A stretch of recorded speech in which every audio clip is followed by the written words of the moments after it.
What if I told you that there was once a time when Earth had only one ocean, one massive continent, and air so rich in oxygen that it could fuel creatures of impossible size? This sounds like fantasy, but it's the scientifically reconstructed reality of Pangea. The evidence is written in matching fossils found on opposite sides of oceans, in mountain ranges that align across continents, and in the very rocks beneath our feet.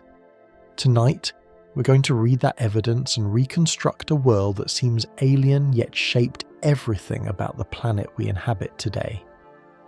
Before Pangea, if you could somehow hover above our planet 400 million years ago, you would see a world map that looks nothing like the one hanging in your classroom. The continents we know today were scattered across the globe like puzzle pieces dropped from a great height, each one floating in isolation across a vast ocean called Panthalassa. North America sat near the equator, Africa was split into fragments, Antarctica lounged in tropical waters, Australia drifted alone in the southern seas. This wasn't just a different arrangement of familiar shapes. These landmasses were fundamentally different worlds, each developing its own climate and life forms in complete isolation. Without land bridges connecting them, evolution took separate paths on each continent. Strange creatures evolved in isolation that would never have existed if the continents had been connected. Plants developed unique survival strategies. Ocean currents flowed in patterns that created tropical zones where we now find ice, and deserts where we now see rainforests. But these weren't random chunks of rock drifting aimlessly through the oceans. Deep beneath the surface, invisible currents in Earth's molten interior were pulling the strings like a planetary puppeteer. These convection currents in the mantle moved the continents along predictable paths, slowly drawing them together on a collision course that would reshape everything. The scattered land masses were following an ancient script written in the physics of heat and pressure. Before this great gathering, other supercontinents had already assembled and broken apart in cycles spanning hundreds of millions of years. Rodinia had formed and shattered. Nuna had come together and dispersed. Pannotia had briefly unified much of the land before splitting again. Each of these ancient giants left behind fragments that would eventually become building blocks for Pangea.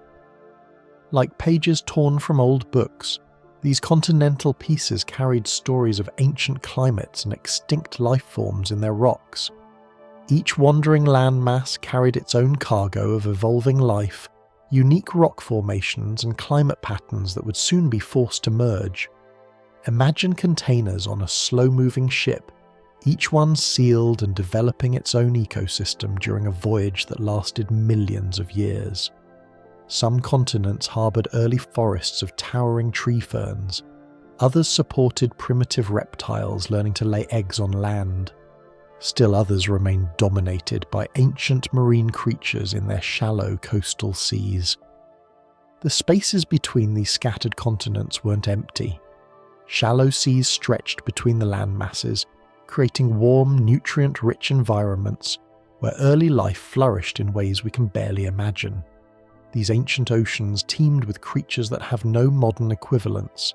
Trilobites with compound eyes patrolled the seafloor like alien arthropods. Early fish experimented with backbones and jaws.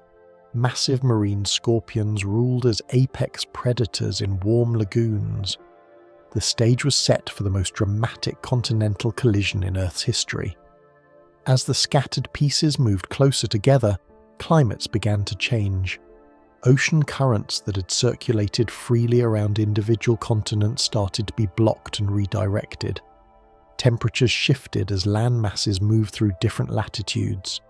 The chemistry of the oceans began to change as the total shoreline length decreased, and the ratio of land to sea shifted dramatically. This approaching collision would create climates and creatures unlike anything before or since. When all that land finally pressed together into one massive continent, the interior would become impossibly far from any ocean. The coastal regions would be squeezed into narrow bands around the edges of a vast landmass. Weather patterns would become extreme. life would be forced to adapt or die. Yet this scattered world was actually following a predictable pattern that Earth had been repeating for billions of years. Scientists call it the Wilson cycle, named after the geologist who first recognized that continents drift apart and slowly return to each other like a planetary heartbeat. Every 400 to 600 million years, Earth's land masses gather together, stay unified for roughly 100 million years, then break apart and scatter again. This cycle works like a slow-motion dance choreographed by the physics of our planet's interior. Heat from radioactive decay in Earth's core creates convection currents in the mantle. These currents rise, spread out, then sink back down, carrying the continents along like leaves on a very slow river. When currents converge, continents collide. When they diverge, continents split apart and drift away from each other. The scattered continents of pre-Pangea were already responding to these deep currents, beginning their slow-motion dance toward unity. Africa was rotating and drifting north. The pieces that would become Europe were sliding toward what would become North America. Siberia was moving south. Australia was beginning its long journey from the South Pole toward the equator. Each continent carried with it the seeds of a world that would become both garden and desert. The tropical forests that had developed on isolated landmasses would find themselves transplanted to new latitudes. Creatures that had evolved in island-like isolation would suddenly face competition from species that had developed completely different survival strategies. The collision would mix and match ecosystems in ways that had never happened before.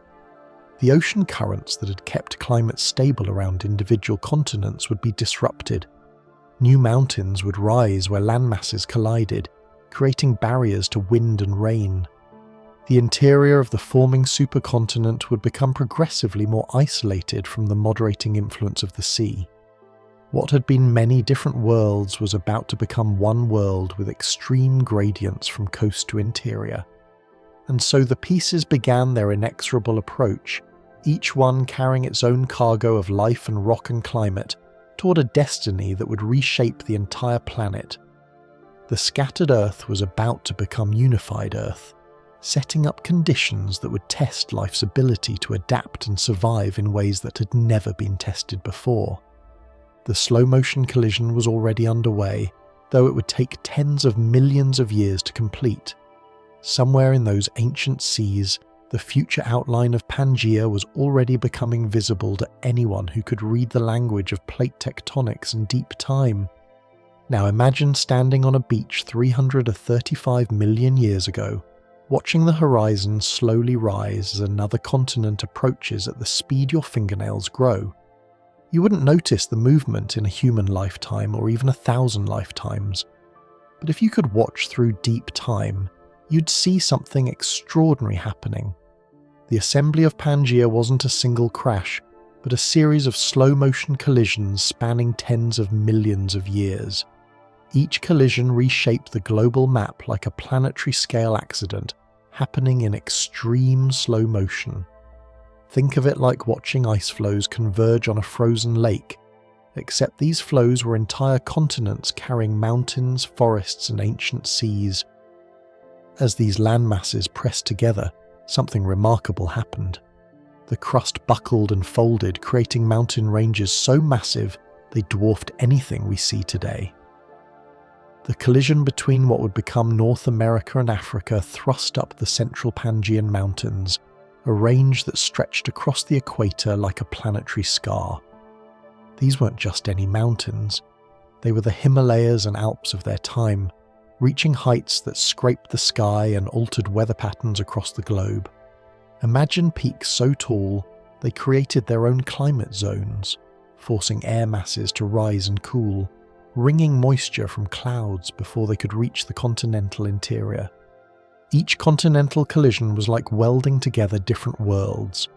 Rock types that had formed in separate ocean basins were suddenly crushed together. Climates that had evolved in isolation were forced to merge. Life forms that had never encountered each other suddenly found themselves sharing the same landscapes. The violence of these collisions left scars we can still read today. The Appalachian Mountains we see stretching from Georgia to Maine are just the worn-down roots of these ancient giants. Their peaks have been ground away by hundreds of millions of years of wind, rain, and ice. What we see today is like looking at the foundation of a skyscraper after the building has been demolished. But the evidence of their former glory is written in the rocks. Geologists can trace the suture zones where ancient continents welded together, like examining the seams on a baseball. These collision zones contain twisted, metamorphosed rocks that tell the story of unimaginable pressure and heat. The timing of these collisions wasn't random. Different pieces of the continental puzzle arrived at different moments, creating a complex sequence of mountain-building events. First came the collision that created the early Appalachians, then the joining of Siberia with Europe. Finally, the last pieces clicked into place as Gondwana, the southern supercontinent, merged with the northern land masses. Each collision changed the rules of the game. New mountain barriers altered wind patterns and ocean currents. Rivers that had flowed peacefully to nearby seas suddenly found themselves thousands of miles from the ocean, forced to carve new paths across an increasingly unified landscape. The scale of these changes is hard to grasp. Imagine if the Atlantic Ocean began closing tomorrow, pushing North America toward Europe at the rate of a few inches per year. In 50 million years, the collision would create mountain ranges that would make the Rockies look like hills. That's exactly what happened during Pangea's assembly, but on an even grander scale.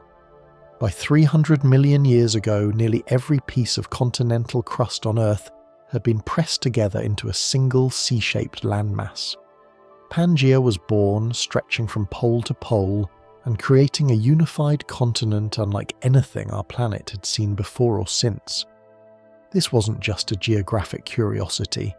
The creation of Pangea represented a fundamental reorganization of how Earth worked. Ocean currents that had circulated freely between separate continents were suddenly blocked or redirected. Climate patterns that had been stable for hundreds of millions of years were thrown into chaos. The unified continent created climate patterns and living conditions so extreme they seem almost alien to us today. With all the land pressed together, vast interior regions found themselves thousands of miles from any moderating ocean influence. This set the stage for some of the most extreme continental climates in Earth's history. The assembly process itself was a massive evolutionary experiment. Species that had evolved in isolation suddenly found themselves competing with organisms from other continents. Some thrived in the new mixed ecosystems. Others, adapted to specific local conditions, went extinct as their familiar environments vanished. The mountain building process also had profound effects on the global carbon cycle. The uplift and erosion of massive mountain ranges affected how carbon moved between the atmosphere, oceans, and rocks. This may have contributed to the dramatic climate changes that followed Pangea's formation. Understanding how Pangea formed helps us read the deeper story of how continents behave over deep time. The forces that created this supercontinent are still active today. The Atlantic Ocean is still widening as North America and Europe drift apart. The Pacific is shrinking as its edges are consumed by subduction zones.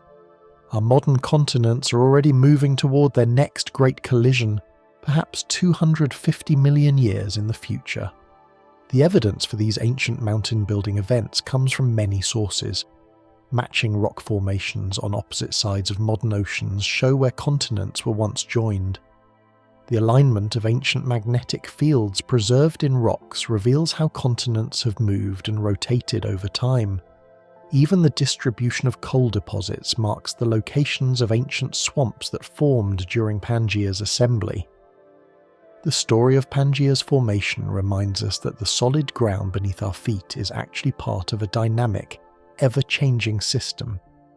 The mountains we see today are temporary features, destined to be worn down by erosion while new ranges rise elsewhere. The continents we think of as permanent fixtures are actually drifting passengers on a planetary conveyor belt that never stops moving. This process of continental collision and mountain building continues today. The Himalayas are still rising as India pushes into Asia. The Andes grow taller as oceanic plates slide beneath South America. The Mediterranean Sea is slowly closing as Africa moves toward Europe. We're witnessing the early stages of the next supercontinent's formation.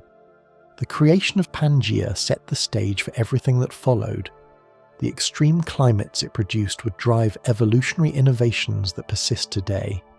The mountain ranges it created would channel rivers and influence weather patterns for hundreds of millions of years. The unified landmass would become a theatre for some of the most dramatic chapters in the history of life on Earth. This unified continent would create climate patterns and living conditions so extreme they challenge our understanding of what's possible on our planet. But extremes rarely spread evenly. Along the edges, water ruled. Deep inside, distance did. Step into the heart of Pangea and you'd find yourself in a desert so vast it makes the Sahara look like a sandbox. When all the land merged into one supercontinent, the interior became impossibly far from any ocean. Some places were over 2,000 miles from the nearest coast. This distance from water created a climate nightmare. No ocean breezes, no coastal moisture, just relentless heat and aridity stretching to every horizon. Rain clouds forming over the distant coasts would dump their moisture long before reaching the interior. Think of it like a sponge being wrung out slowly as it moves inland. By the time any weather system penetrated a few hundred miles from the shore, it carried nothing but dry air. The heartland remained bone dry, month after month, year after year. Temperatures in these inland regions soared beyond what most life could tolerate. Without nearby water to moderate the climate, summer heat built like an oven with no release. The land surface absorbed solar energy all day and radiated it back at night, creating a cycle of extreme heating that never broke. Sand dunes shifted across landscapes that stretched further than you could walk in a lifetime. Salt flats gleamed white under the sun, marking spots where ancient lakes had evaporated completely, leaving behind crystalline plains of pure mineral deposits. The few rivers that managed to flow across this wasteland carved deep canyons and spread into vast braided systems. These waterways desperately sought the distant sea, winding back and forth across the continental interior like veins searching for a heart. During rare flood seasons, water would spread across low areas, creating temporary wetlands that attracted wildlife from hundreds of miles away. But these oases never lasted. The water would evaporate or soak into the thirsty ground, leaving behind cracked mud and the bones of creatures that had waited too long to move on. Seasonal temperature swings were extreme in ways that seem almost impossible today. Scorching summers that could kill large animals were followed by surprisingly cold winters. Without ocean currents to carry heat from warmer regions, and without large bodies of water to store thermal energy, Pangea's interior experienced temperature drops that would freeze rivers solid.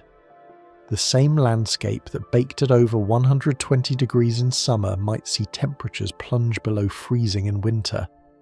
These wild swings created a selection pressure unlike anything most lifeforms had ever faced.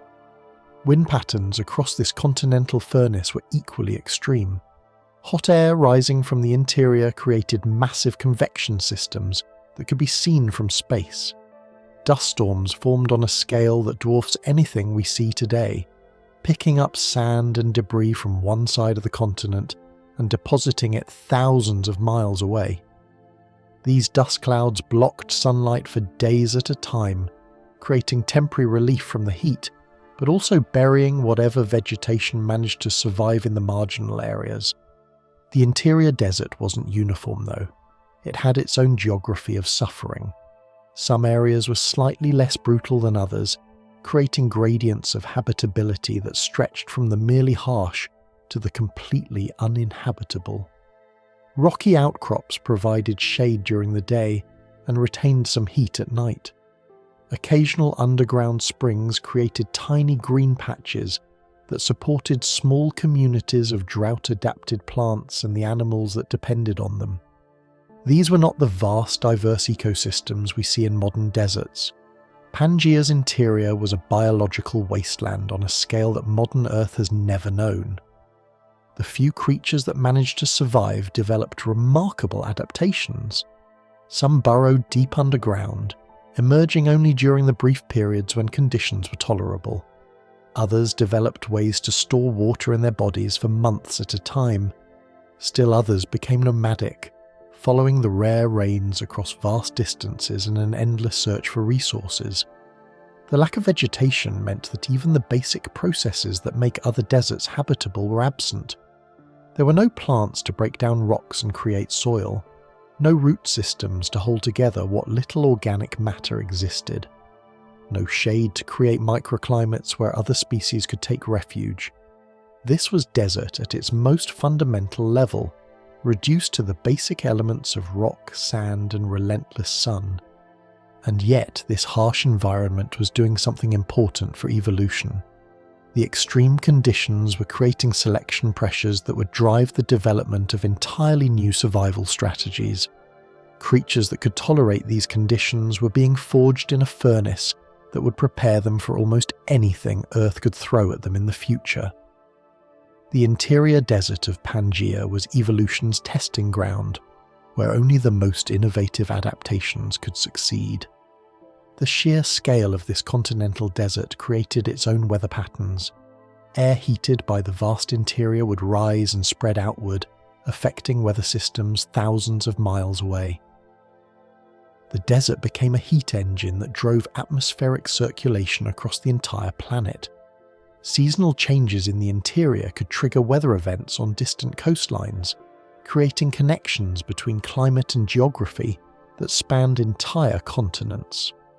Rivers entering this desert often never reached the sea. They would flow inward from the coastal regions, carrying sediment and nutrients, only to disappear into the sand or evaporate completely. These terminal rivers created salt lakes and mineral deposits that would persist long after Pangea broke apart, leaving evidence of the desert's extent written in the rocks we can still read today.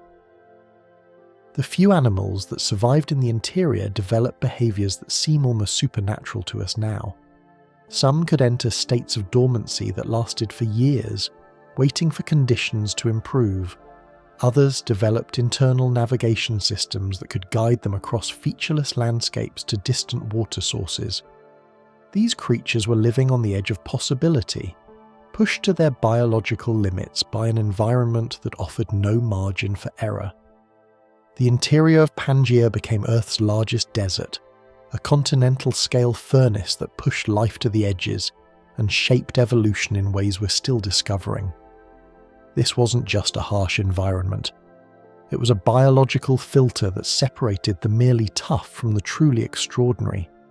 Only the hardiest, most drought-adapted creatures could survive in this harsh interior, setting the stage for remarkable evolutionary innovations that would echo through deep time. These innovations didn't stay in the desert.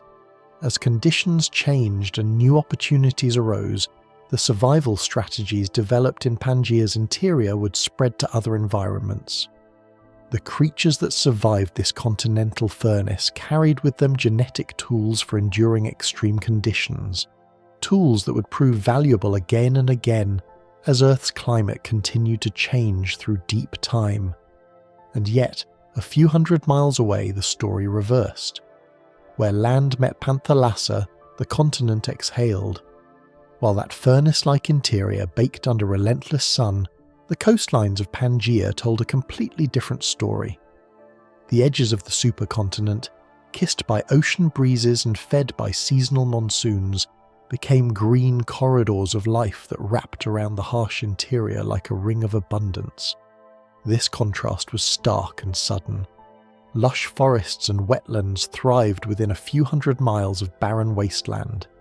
You could walk from a thriving ecosystem into a dead zone in less time than it takes to cross a modern state. The biological divide was that sharp. Massive river deltas formed where inland waterways finally reached the sea after their long journey across the continent. These weren't just ordinary river mouths. They were sprawling wetlands rich with nutrients washed down from the interior, creating some of the most productive ecosystems Earth has ever known. The sediments carried stories of the entire continent, minerals from distant mountains, organic matter from inland forests that managed to survive, and volcanic ash from the mountain-building collisions. The Paleotethys Sea carved deep into Pangea's eastern edge like a giant bite taken from the continent. This sea brought tropical moisture far inland, creating a humid corridor that supported life hundreds of miles from the main ocean. Think of it as a highway of humidity, allowing ocean-loving creatures and plants to penetrate deep into what should have been continental desert. Coastal forests of towering conifers and seed ferns trapped moisture from the ocean, creating their own weather systems. These forests were like giant sponges, pulling water from sea breezes and fog, then releasing it slowly to support entire ecosystems. The trees themselves became weather makers, generating their own rainfall through transpiration, the process where plants release water vapor through their leaves. These green belts operated as highways for life itself. Species could migrate vast distances around the continent's perimeter while avoiding the deadly interior completely. A creature could travel from what we now call North America to Europe to Asia, following the coastline like a green road that circled the world. This connected distant regions in ways that seem impossible today, when oceans separate our continents. The coastal abundance created evolutionary laboratories where species mixed and competed in ways they never could in our modern scattered world. Creatures from different continents that had evolved separately for millions of years suddenly found themselves sharing the same beaches, forests, and river deltas. This biological mixing pot accelerated evolution and created entirely new forms of life. Temperature gradients from coast to interior created multiple climate zones within short distances. You might find tropical forests giving way to temperate woodlands, then scrublands, and finally desert, all within a day's walk. Each zone supported different communities of plants and animals, creating incredible biodiversity packed into narrow coastal strips. The seasonal monsoons that fed these coastal paradises followed predictable patterns, driven by the massive temperature differences between Pangea's interior and the surrounding ocean. During summer, the superheated continental interior created low-pressure systems that sucked moisture-laden air inland from the ocean. During winter, the process reversed, with dry continental air flowing outward toward the sea. These coastal regions became Earth's life preservers. When volcanic eruptions or climate shifts devastated the interior, coastal populations survived in their protected enclaves. When asteroid impacts or massive volcanic events threatened global ecosystems, these productive coastal strips served as refuges where species could wait out the catastrophe and then spread back into recovering landscapes. The wetlands and estuaries where rivers met the sea were particularly important as nurseries for both marine and terrestrial life. Young sea creatures found protection in shallow coastal waters, while land animals came to drink and feed on the abundant plant life. These transition zones between land and sea supported food webs of incredible complexity. Coral reefs thrived in the warm, clear waters along Pangea's coasts, building massive limestone structures that provided homes for countless marine species. These ancient reefs were different from modern coral reefs, dominated by different types of coral and supporting different communities of fish and invertebrates, but they served the same crucial role as biodiversity hotspots. The coastal forests developed unique adaptations to their position between land and sea. Many plants evolved waxy leaves to resist salt spray, while others developed extensive root systems to tap into both surface water and deeper groundwater. some coastal conifers grew to enormous sizes, their height helping them capture moisture from fog and sea breezes that never reached the ground. Rivers flowing from the interior brought not just water, but also nutrients that fertilized coastal ecosystems. The seasonal flooding of these rivers deposited rich sediments across vast floodplains, creating some of the most fertile soils on the planet. These seasonal floods also connected coastal waters with inland ecosystems, allowing fish to spawn in freshwater streams while spending most of their lives in the ocean. The abundance of coastal life created complex predator-prey relationships that drove further evolution. Large marine reptiles hunted in coastal waters, while terrestrial predators stalked the shorelines. Flying creatures nested on coastal cliffs while feeding in both marine and terrestrial environments. This three-dimensional ecosystem, spanning land, sea, and air, supported forms of life that had never existed before. Tidal zones along Pangea's coasts were particularly rich in life.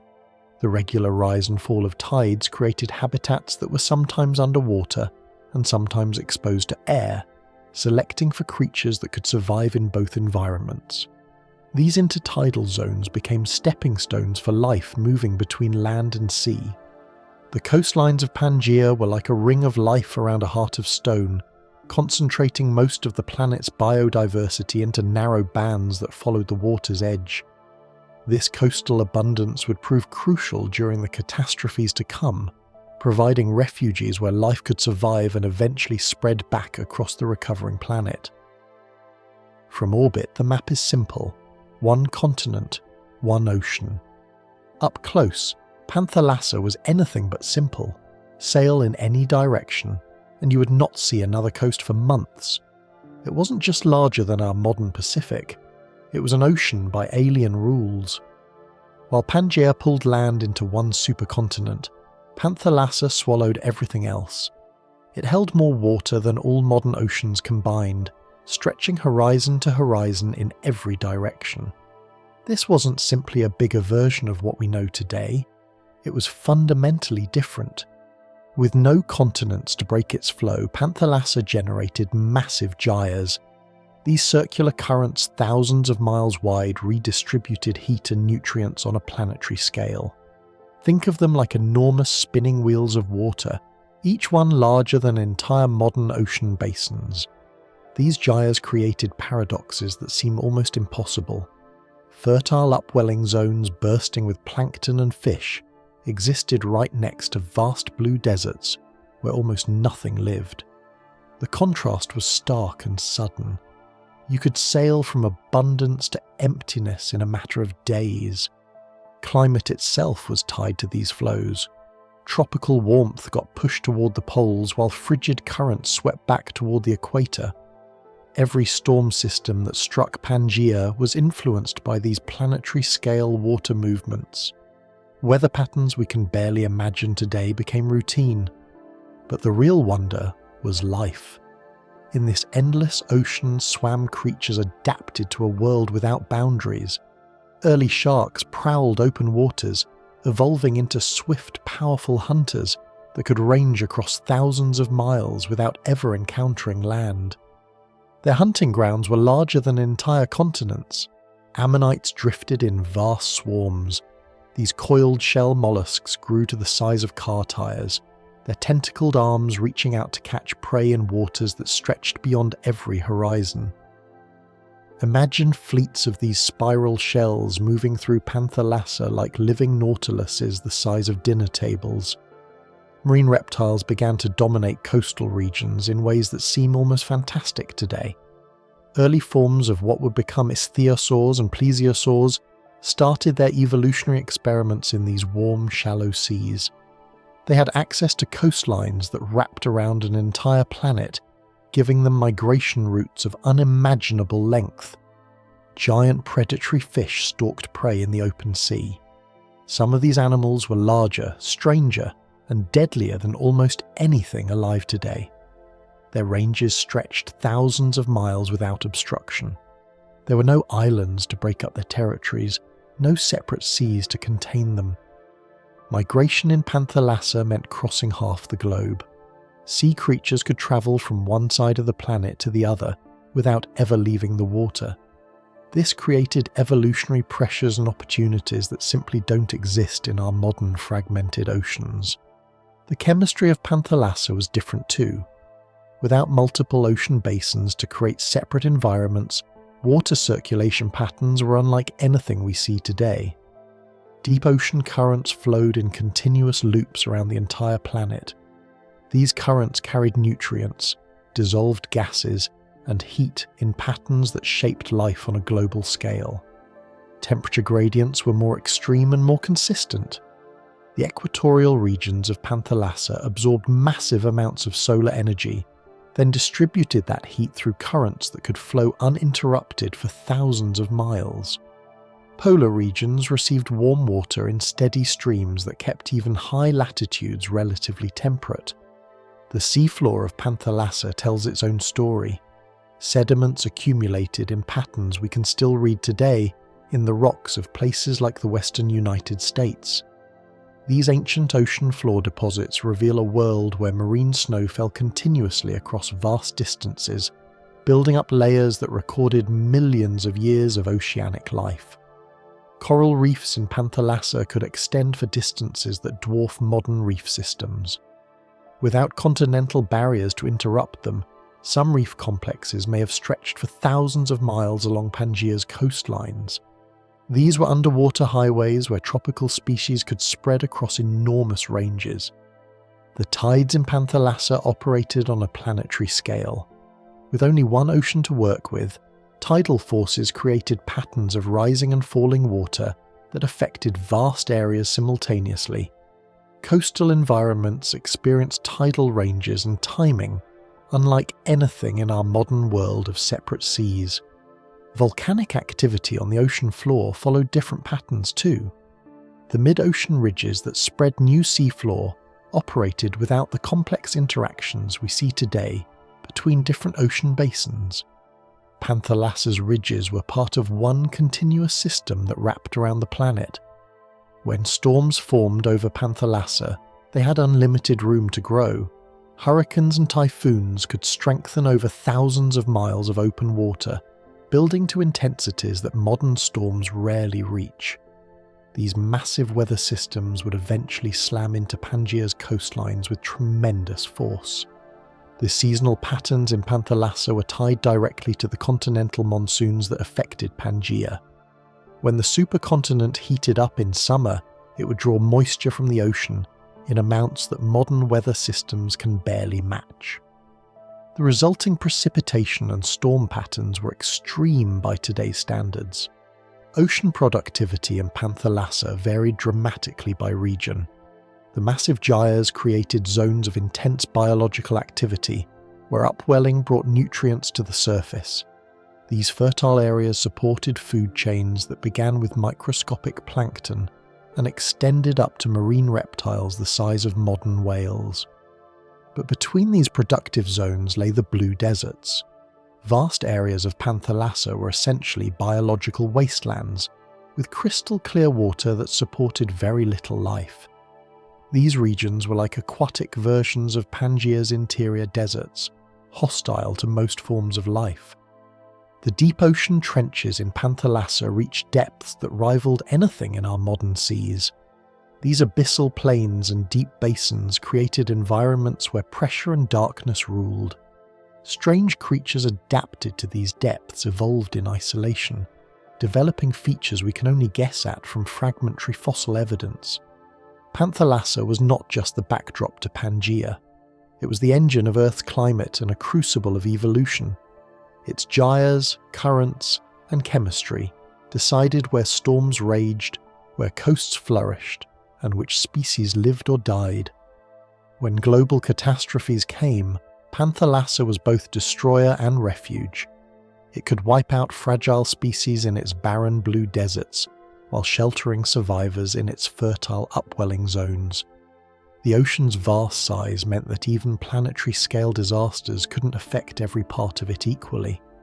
To understand Pangea's world, you must first grasp the ocean that ruled it. Panthalassa wasn't just water surrounding land, it was a planetary system that controlled weather, climate, and evolution on a scale we struggle to comprehend today. This single ocean held more power over Earth's environment than all our modern seas combined. What the ocean cycled, the atmosphere amplified. Take a deep breath in Pangea's world and you'd immediately notice something different. The air itself was supercharged with life-giving oxygen. During the Carboniferous period, Earth's atmosphere contained up to 35% oxygen. That's nearly twice what we breathe today. This wasn't just richer air. It was air that fundamentally altered what was possible for life on Earth. Think of oxygen like fuel for a fire. The more you have, the bigger and hotter the flame can burn. In Pangea's world, life itself could burn bigger and brighter than anything we see today. The hyperoxic atmosphere came from vast forests that buried carbon faster than it could decompose. Picture endless swamps filled with towering trees and giant ferns. When these plants died, they sank into waterlogged sediments before bacteria could break them down completely. This locked away massive amounts of carbon that would normally return to the atmosphere. What remained became the coal seams we mine today. With all that carbon trapped underground, oxygen levels soared. For animals that depend on oxygen to power their bodies, this created opportunities that seem almost magical. Insects breathe through simple tubes called tracheae that carry air directly to their tissues. In our modern atmosphere, these tubes can only work efficiently in small bodies. But in Pangea's oxygen-rich world, these breathing systems could support creatures of enormous size. Imagine dragonflies with wingspans wider than dinner plates patrolling ancient skies. Picture millipedes as long as alligators crawling through forest undergrowth. These weren't fantasy creatures. They were real animals whose fossils we can hold in our hands today. The extra oxygen in Pangea's air made their impossible sizes not just possible, but practical. Fire behaved differently too in this oxygen-rich world. Even wet forest could ignite and burn with stunning intensity. Lightning strikes that might smoulder briefly in our atmosphere could trigger massive wildfires that swept across entire regions. These fires created their own weather patterns, generating winds and storms that shaped the landscape as powerfully as any river or glacier. The high oxygen atmosphere created feedback loops that rippled through entire ecosystems. When fires cleared old-growth forests, new plants colonized the burned areas and began their own cycle of carbon burial. This process maintained the atmospheric chemistry that made the giant arthropods possible. It was like a planetary-scale engine, with forests and fires and oxygen levels all driving each other in cycles that lasted millions of years. But this atmospheric experiment couldn't last forever. The very forest that created the oxygen-rich air also set the stage for its eventual decline. Over time, fungi evolved better ways to break down lignin, the tough compound that gives wood its structure. As these decomposer organisms became more efficient, dead plant material began rotting more completely. Carbon that had been locked away in sediments started returning to the atmosphere. This shift happened slowly, over millions of years, but its effects were dramatic. As atmospheric oxygen levels dropped from their peak, the giant arthropods began to disappear. Their oversized bodies, perfectly adapted to the oxygen-rich world, became liabilities in the changing atmosphere. The breathing systems that had made them giants now made them vulnerable. The falling oxygen levels didn't just affect insects and other arthropods. They changed how fires burned, how plants grew, and how entire ecosystems functioned. What had been a world of giants gradually became a world more familiar to us, where size was limited by the constraints of ordinary air. Yet the oxygen peak of Pangea created a brief window in Earth's history when the laws of biology seemed suspended. For roughly 50 million years, the atmosphere allowed creatures to exist that couldn't survive in any other period of Earth's history. These giants walked, crawled, and flew through landscapes that operated by different rules than anything we know today.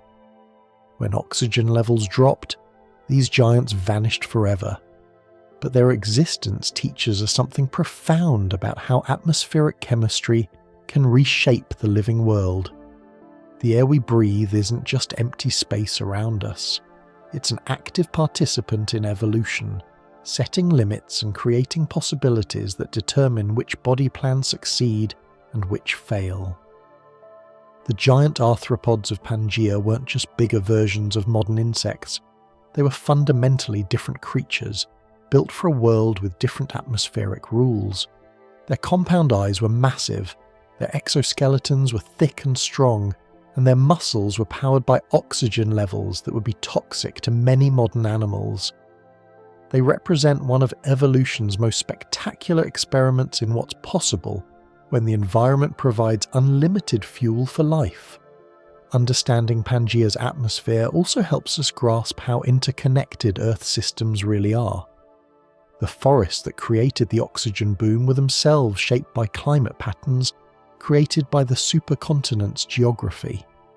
The fires that swept through these forests were fed by the very oxygen the forest produced, and the creatures that evolved in this environment were perfectly tuned to atmospheric conditions that existed nowhere else in Earth's history. This atmospheric story reveals something unsettling about our own world. The air we consider normal is actually just one temporary state in a much longer atmospheric story.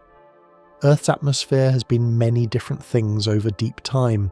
It's been nearly oxygen-free, it's been supercharged like Pangea's, and it's been loaded with greenhouse gases that made the planet uninhabitably hot. The giant insects and arthropods of Pangea remind us that evolution is always working within environmental constraints. Change those constraints, and evolution responds with creatures that seem impossible from our perspective. The dragonflies and millipedes that ruled Pangea's world weren't evolutionary accidents. They were precisely adapted solutions to the specific atmospheric conditions of their time. As oxygen levels fell and the age of giant arthropods ended, new opportunities opened for other forms of life. Early reptiles and synapsids, animals more like modern mammals, began to diversify and fill ecological roles that the declining giants could no longer occupy. This transition set the stage for the rise of dinosaurs and eventually mammals, including our own evolutionary lineage. And with more oxygen came a larger canvas. Bodies could scale, predators could patrol the air. The atmospheric legacy of Pangea extends far beyond the creatures that lived during its peak oxygen period. The coal deposits formed by its buried forests still fuel much of our modern civilization. When we burn coal for energy, we're releasing carbon that was pulled from Pangea's atmosphere by ancient forests. In a sense, we're slowly returning the atmosphere toward its Pangean state, though through very different processes. The story of Pangea's atmosphere shows us that Earth systems are always changing, always experimenting with new configurations of chemistry and climate and life. The oxygen-rich world that produced giant dragonflies and massive millipedes was just one chapter in this much longer story. Our own atmospheric moment, with its particular mix of gases and climate patterns, is equally temporary. The hyperoxic atmosphere of Pangea created conditions that seem almost alien to us today, yet they were as natural and law-abiding as our current world. The giant arthropods that thrived in that oxygen-rich air weren't monsters or anomalies. They were elegant solutions to the possibilities their environment offered, perfectly adapted to atmospheric conditions that enabled forms of life we can barely imagine. In Pangea's oxygen-rich forests, dragonflies the size of hawks patrolled the canopy, while millipedes as long as alligators crawled through the undergrowth. These weren't just slightly larger versions of modern insects. They were fundamentally different creatures, operating at scales that challenge our understanding of what's possible for life without backbones. The combination of supercharged air and lush coastal forests created perfect conditions for arthropods to grow to sizes that would be impossible today. When oxygen makes up more than a third of the atmosphere, the simple breathing tubes that insects use can suddenly carry enough gas deep into massive bodies. Size becomes not just possible, but advantageous. Meganura ruled the skies with a 2-foot wingspan. Picture a dragonfly with compound eyes the size of dinner plates, each one made of thousands of tiny lenses that could track the smallest movement from incredible distances. Its reflexes were sharp enough to snatch prey mid-flight, and its wings beat with the power of a small bird. This wasn't an oversized version of something delicate. This was an aerial predator built like a flying machine. On the forest floor, Arthropleura munched through rotting vegetation like a living tank. This millipede stretched over 8 feet long, its armoured segments gleaming in the filtered sunlight. Each segment carried pairs of legs that moved in waves, propelling this giant through the leaf litter with surprising grace. Its jaws could crunch through wood and bone, making it both scavenger and occasional predator. Giant scorpions with claws like lobsters hunted in the shadows between the massive tree ferns. Their stingers dripped with venom potent enough to drop prey many times their size. Cockroaches the size of small birds scuttled through the undergrowth, their antennae twitching as they searched for food. These weren't the pests we know today. They were ecological players with real power in their ecosystems. The normal rules of size and metabolism were suspended in this hyperoxic world. Being big wasn't just possible, it was often the best strategy. Larger insects could travel farther, fight harder, and access resources that smaller creatures couldn't reach. The coastal forests became kingdoms ruled by arthropod giants, each one pushing the boundaries of what chitin and simple breathing systems could support. But this wasn't just about individual monsters. These giants existed within complex ecosystems that operated on principles we've never seen before or since. Predator-prey relationships scaled up dramatically.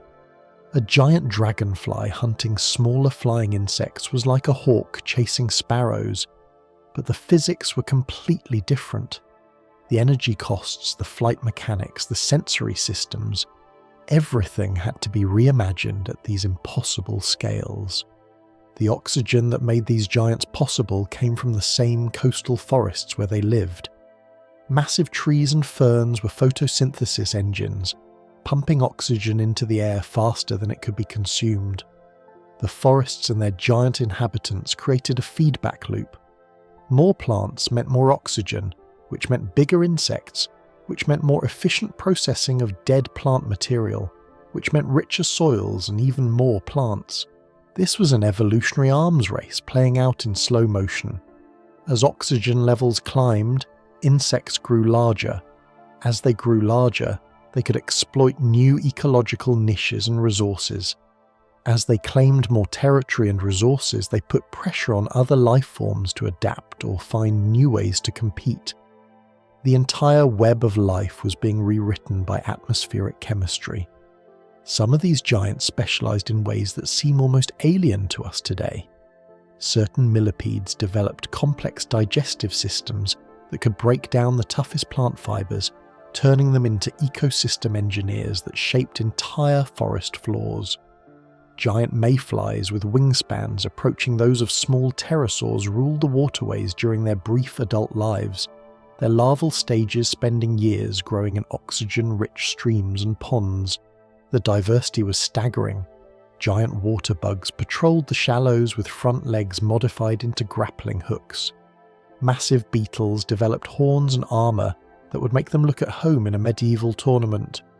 Primitive relatives of modern insects experimented with body plans and survival strategies that would be impossible in our lower oxygen world. But perhaps the most remarkable thing about these giants was how they moved through their world.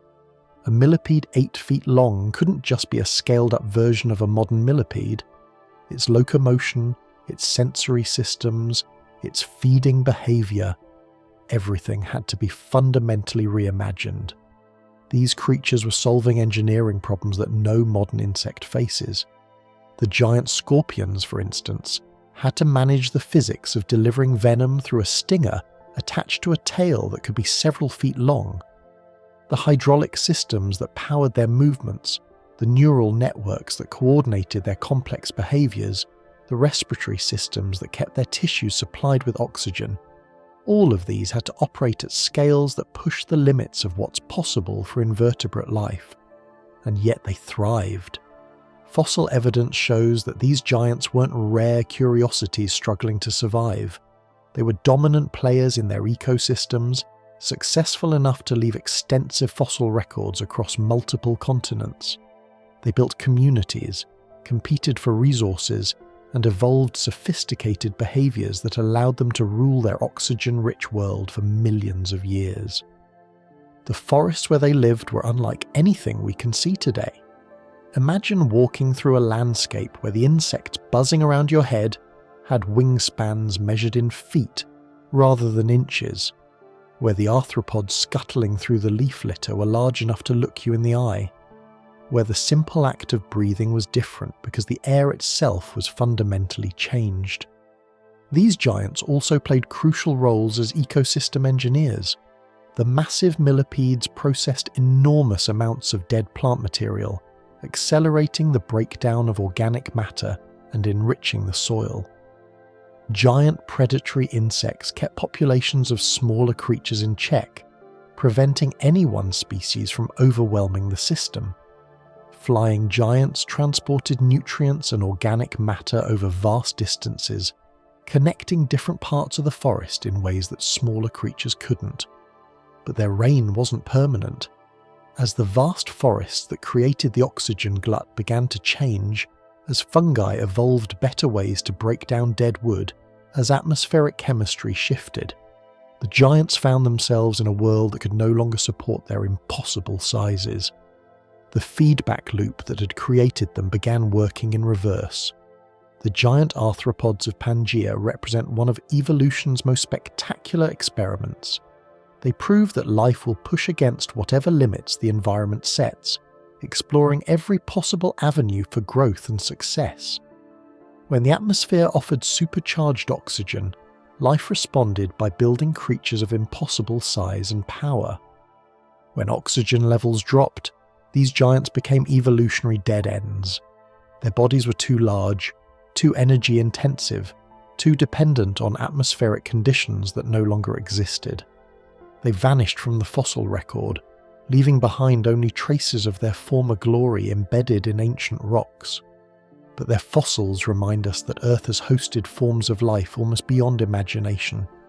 They show us that the familiar world of small insects and modest arthropods isn't the only way life can organise itself. Given the right conditions, the right atmospheric chemistry, the right environmental pressures, evolution can produce giants that challenge everything we think we know about what's possible for life on our planet. The oxygen-rich forests of Pangea were a biological experiment that lasted tens of millions of years, creating creatures that seem more like fantasy than reality. And yet, they were real, ruling their ancient world with the same authority that mammals rule ours today. While giant insects dominated the headlines, a quieter revolution was taking place in Pangea's undergrowth. Small creatures with backbones were developing innovations that would eventually make them masters of the land. But first they had to compete with the arthropod giants that ruled their world. Early reptiles and their relatives faced a fundamental challenge that amphibians never solved. How do you survive away from water? Amphibians were still tied to ponds and streams for reproduction. Their eggs needed moisture to survive, and their young went through aquatic larval stages before becoming land animals. This dependency kept them tethered to wet places, even as vast territories of dry land beckoned. The solution came in the form of a revolutionary new egg. The amniotic egg was like a portable pond, wrapped in protective membranes and sealed inside a leathery or hard shell. Inside this self-contained system, embryos could develop in their own private ocean of amniotic fluid. They had their own food supply in the yolk and their own waste management system. Most importantly, they could develop directly into miniature versions of adults without needing to pass through a swimming larval stage. This innovation was like giving early reptiles the keys to the continent. They could venture far from water sources, colonize the vast interior regions that amphibians couldn't reach, and reproduce in places where their competitors couldn't survive. The amniotic egg opened up territories that had been essentially empty of vertebrate life. But the egg was just the beginning. These early reptiles were redesigning their bodies from the ground up for life away from water. Their skin became waterproof, covered in scales that prevented precious moisture from escaping. Think of it like switching from a porous clay pot to a sealed container. In Pangea's increasingly arid climate, every drop of water mattered. Their kidneys became more efficient at concentrating waste and conserving water. While amphibians had to dilute their toxic waste products with lots of water, reptiles could produce concentrated urine that required much less fluid. This internal plumbing upgrade was crucial for survival in dry environments where water was scarce. Their lungs also improved dramatically. Amphibians breathed partly through their skin, which needed to stay moist to function properly. Reptiles developed more efficient lungs that could extract oxygen from air without requiring skin breathing. This made them less dependent on humid conditions and better adapted to the dry interior regions of Pangea. Early synapsids like Dimetrodon took this adaptation game even further. These creatures, often mistakenly called dinosaurs, were actually more closely related to modern mammals. They developed sail-like fins on their backs that worked like solar panels and radiators combined. When they needed to warm up, they could orient their sails toward the sun to absorb heat quickly. When they overheated, they could angle their sails to catch cooling breezes. This temperature regulation system gave them a huge advantage in Pangea's extreme climate swings. The interior regions experienced scorching days and surprisingly cold nights, with seasonal temperature variations that would challenge any cold-blooded animal. The sail system allowed these early synapsids to stay active when their competitors were too hot or too cold to function effectively. Some of these sail-backed creatures grew to impressive sizes, becoming the first large land predators. They could hunt effectively across a wider range of temperatures and conditions than their amphibian competitors. Their improved kidneys, waterproof skin, and efficient lungs allowed them to venture deep into territories that other vertebrates couldn't colonize. As time passed, the atmospheric conditions that had favored giant insects began to change. The massive forests that had pumped oxygen into the atmosphere were being buried faster than they could be replaced. Fungi evolved better ways to break down dead wood, returning carbon to the atmosphere and reducing oxygen levels. The hyperoxic conditions that had made giant insects possible were starting to fade. This atmospheric shift created opportunities for the backbone revolution. As oxygen levels dropped, the giant insects that had dominated the landscape for millions of years began to struggle. Their simple breathing systems, which had been perfectly adequate in oxygen-rich air, became less efficient. The giants that had once ruled the forests started to decline. Reptiles and synapsids were perfectly positioned to fill the vacant ecological niches. Their more advanced respiratory systems could extract oxygen efficiently, even from air with lower oxygen content. Their circulatory systems, with true hearts and complex blood vessels, could deliver oxygen to their tissues more effectively than the open circulatory systems of arthropods. The transition wasn't sudden, but it was decisive. Layer by layer in the fossil record, we see the giant insects becoming rarer, while backbone animals become more diverse and numerous. The age of arthropod giants was ending, and the age of vertebrate dominance was beginning. This shift represented one of the most significant power transfers in the history of life on Earth. For the first time since complex life had colonized the land, creatures with internal skeletons were becoming the dominant large animals. The innovations they developed during their competition with giant insects would serve them well in the changing world ahead. The reptilian revolution during Pangea wasn't just about individual species adapting to new conditions. It was about fundamental innovations in body design, that would prove crucial for hundreds of millions of years. The amniotic egg, waterproof skin, efficient kidneys, and advanced lungs weren't just solutions to immediate problems. They were the foundation technologies that would allow vertebrates to colonize every terrestrial environment on Earth. These early reptiles and synapsids were experimenting with body plans and lifestyles that would eventually give rise to dinosaurs, mammals, birds, and every other major group of land vertebrates.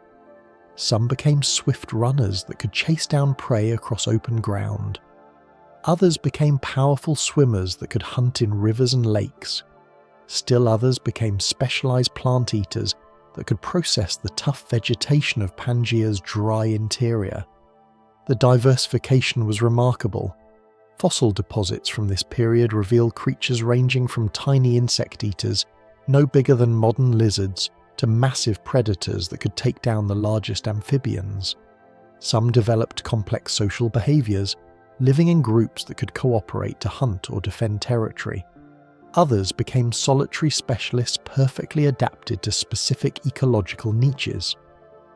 What's fascinating is how these innovations emerged through competition with creatures that operated on completely different principles.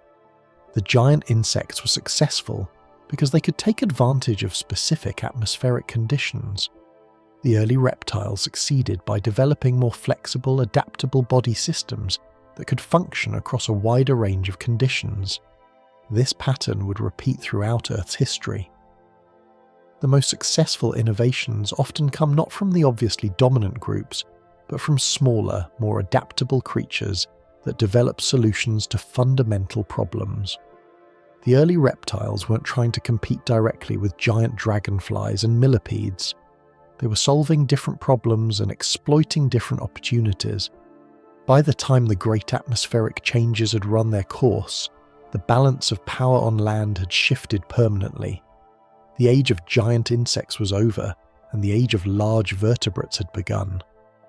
The quiet revolution in Pangea's undergrowth had succeeded, setting the stage for all the vertebrate life that would follow.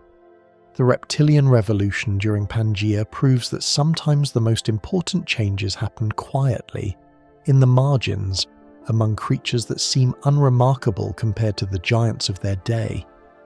The early reptiles and synapsids weren't trying to overthrow the established order. They were just trying to solve the basic problems of staying alive and reproducing in a challenging world. But their solutions were so effective, so fundamentally sound, that they became the blueprint for vertebrate success on land. The technologies they developed would carry their descendants through mass extinctions, climate changes, and continental breakups. The backbone revolution that began in Pangea's shadows would ultimately reshape life on Earth in ways that the giant insects, for all their spectacular size and power, never could. Now zoom out from bodies to the bodies of land themselves, the continents, and watch the same logic play out at planetary scale. Stand with me on the shores of Pangea and realize something unsettling. This isn't the first time our planet has gathered all its land into one place. What you're witnessing isn't a unique miracle in Earth's history. It's just one movement in a much longer dance that our planet has been performing for billions of years. Before Pangea ever existed, there was Rodinia. This older supercontinent assembled and shattered 600 million years before Pangea was even a dream. Picture standing on those ancient shores, watching the same continental winds blow across vast interior deserts, feeling the same crowded coastlines teeming with life. The patterns were remarkably similar, even though the creatures were completely different. Rodinia's breakup scattered continents across ancient seas, creating the very puzzle pieces that would eventually drift back together to form our famous supercontinent. But even before Rodinia, there was Nuna. And before that, other nameless giants stretching back through deep time. Each one gathered Earth's land, held it for roughly 100 million years, then let it go. This is the Wilson cycle in action. Earth's continents breathe in and out like a planetary heartbeat, assembling and dispersing every 400 to 600 million years. The driving force is mantle convection, where heated rock rises toward the surface while cooler material sinks back down. Think of it like a slow-motion lava lamp the size of a planet. This internal heat engine causes tectonic plates to shift, leading to continental collisions and separations. The process follows predictable steps. Rising mantle plumes cause continents to rift apart, creating new ocean basins between the separated land masses, but what goes up must come down. As oceanic plates age and cool, they become denser and sink back into the mantle at subduction zones. This pulls continents back together, eventually welding them into new supercontinents. Imagine standing not just on Pangea, but on any of these ancient supercontinents.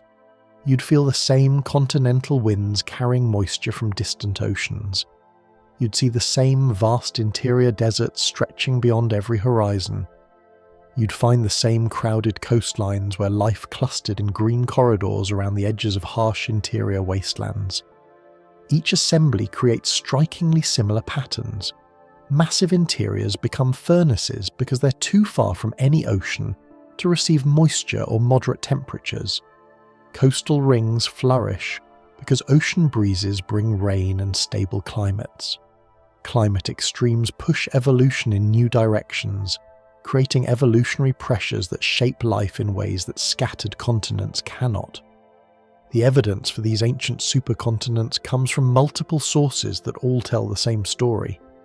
Mountain ranges align across modern oceans in ways that only make sense if continents were once connected. The Appalachian Mountains in North America line up perfectly with similar ranges in Europe when you close the Atlantic Ocean. It's like finding two halves of a torn photograph that fit together perfectly. Paleomagnetic data reveals even more. When rocks form, they lock in the direction of Earth's magnetic field at that time and place. By analysing these magnetic signatures, scientists can track where continents were positioned throughout history.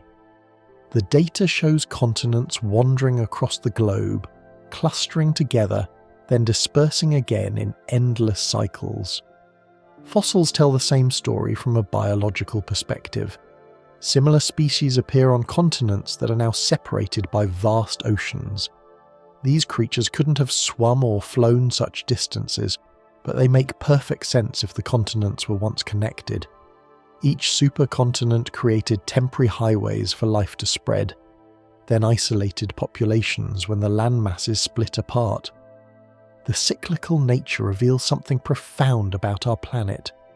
Earth has been running this experiment over and over again for billions of years. Each time, the basic physics remains the same.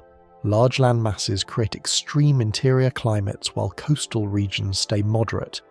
Each time, life responds to these patterns in similar ways, clustering near water sources and developing adaptations to survive in harsh, continental interiors. Columbia, also known as Nuna, formed between 2 billion and 1.8 billion years ago. This ancient supercontinent existed when Earth was a very different place, with less oxygen in the atmosphere and simpler forms of life. But the climate patterns were familiar. Interior regions became hot and dry, while coastal areas supported whatever life forms existed at the time. Rodinia assembled around 1.3 billion years ago, and persisted until about 750 million years ago. Its breakup created the scattered continents that would eventually collide to form the next supercontinent. This cycle continued with Pangea, a relatively short-lived supercontinent that existed from about 600 million to 540 million years ago. Each of these supercontinents left its signature in the rock record. Geologists can trace their assembly and breakup through matching rock formations, similar mineral deposits, and aligned geological structures. The patterns repeat with remarkable consistency, suggesting that the underlying processes haven't changed much over billions of years. The Wilson cycle operates on timescales that dwarf human experience, but it's as regular as breathing. Continental assembly takes tens of millions of years. The unified supercontinent persists for roughly 100 million years. Breakup and dispersal take another 100 million years or so. Then the scattered pieces begin their slow journey back toward each other, completing the cycle. Understanding this cycle helps us realize something unsettling about our current world. The scattered continents we see today are temporary. They're already drifting toward their next great gathering, perhaps 250 million years from now. The Pacific Ocean is slowly shrinking as the Americas drift toward Asia. The Atlantic Ocean continues to widen, but eventually this expansion will reverse. The future supercontinent has been given names like Pangea Ultima or Novo Pangea, but its exact configuration remains speculative. What's certain is that it will follow the same basic patterns as its predecessors. Vast interior deserts will form as land areas become too distant from ocean moisture. Coastal regions will become refuges where life concentrates and diversifies. This future assembly will create climate patterns and evolutionary pressures similar to those we see in Pangea's fossil record. Species will be forced to adapt to extreme conditions or migrate to more hospitable coastal regions. Some lineages will thrive in the new environment while others will face extinction. The evolutionary innovations that emerge will depend partly on which organisms are present when the assembly occurs. The supercontinent cycle also influences long-term climate patterns on a global scale. When continents are scattered, as they are today, ocean circulation can flow freely around the globe, moderating temperatures and distributing heat more evenly. When continents cluster into supercontinents, ocean circulation becomes more restricted, leading to more extreme climate patterns. Ice ages tend to occur when continents are positioned over the poles, or when ocean circulation is restricted in ways that prevent warm water from reaching high latitudes. The position and configuration of continents influences everything from storm tracks to seasonal temperature variations to the distribution of precipitation. Pangea wasn't Earth's first experiment with continental unity. It was just the latest verse in a song our planet has been singing since continents first formed. This perspective transforms how we think about Earth's history. Instead of seeing Pangea as a unique event, we can understand it as part of a much larger pattern that connects our planet's past to its distant future. The next great gathering is already underway, imperceptibly slow but as inevitable as sunrise. The continents beneath our feet are passengers on a journey that began billions of years ago and will continue for billions more.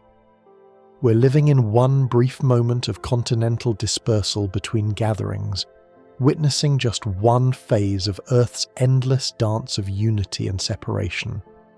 And when continents gather, the atmosphere answers. Imagine a monsoon so powerful it could drench half a continent, followed by droughts that lasted for years. This was weather on the Pangean scale. With only one ocean surrounding one massive continent, Pangea's climate operated like a planetary scale engine, creating weather patterns unlike anything we see today. The sheer size of the landmass meant that seasonal changes could trigger atmospheric events of almost unimaginable power and duration. Think of how a small pond heats up faster than a lake. Now imagine that principle applied to an entire continent. Pangea's vast interior could absorb and release heat in ways that our scattered modern continents simply cannot match. Summer monsoons would build over the vast Panthalassa ocean like atmospheric freight trains gathering momentum. These weren't gentle seasonal rains. They were moisture-laden winds that would slam into Pangea's western coast with accumulated force that had been building across thousands of miles of open water. The energy they carried was immense because there had been no other land masses to interrupt their journey or sap their strength. These massive air masses would penetrate hundreds of miles inland before finally exhausting themselves. Picture a wall of moisture-heavy air moving across the landscape like a slow tsunami.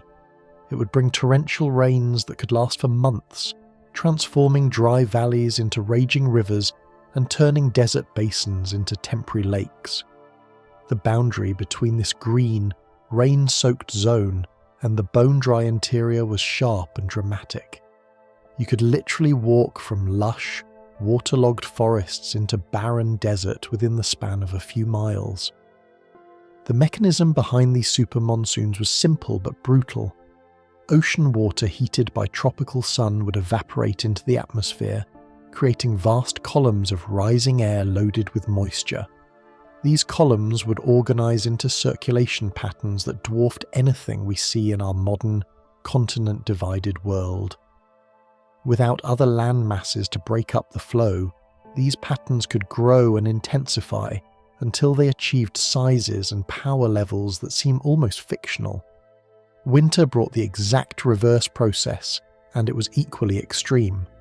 Bone-dry continental air masses would flow outward toward the ocean, creating dust storms that could be seen from space if anyone had been there to observe them.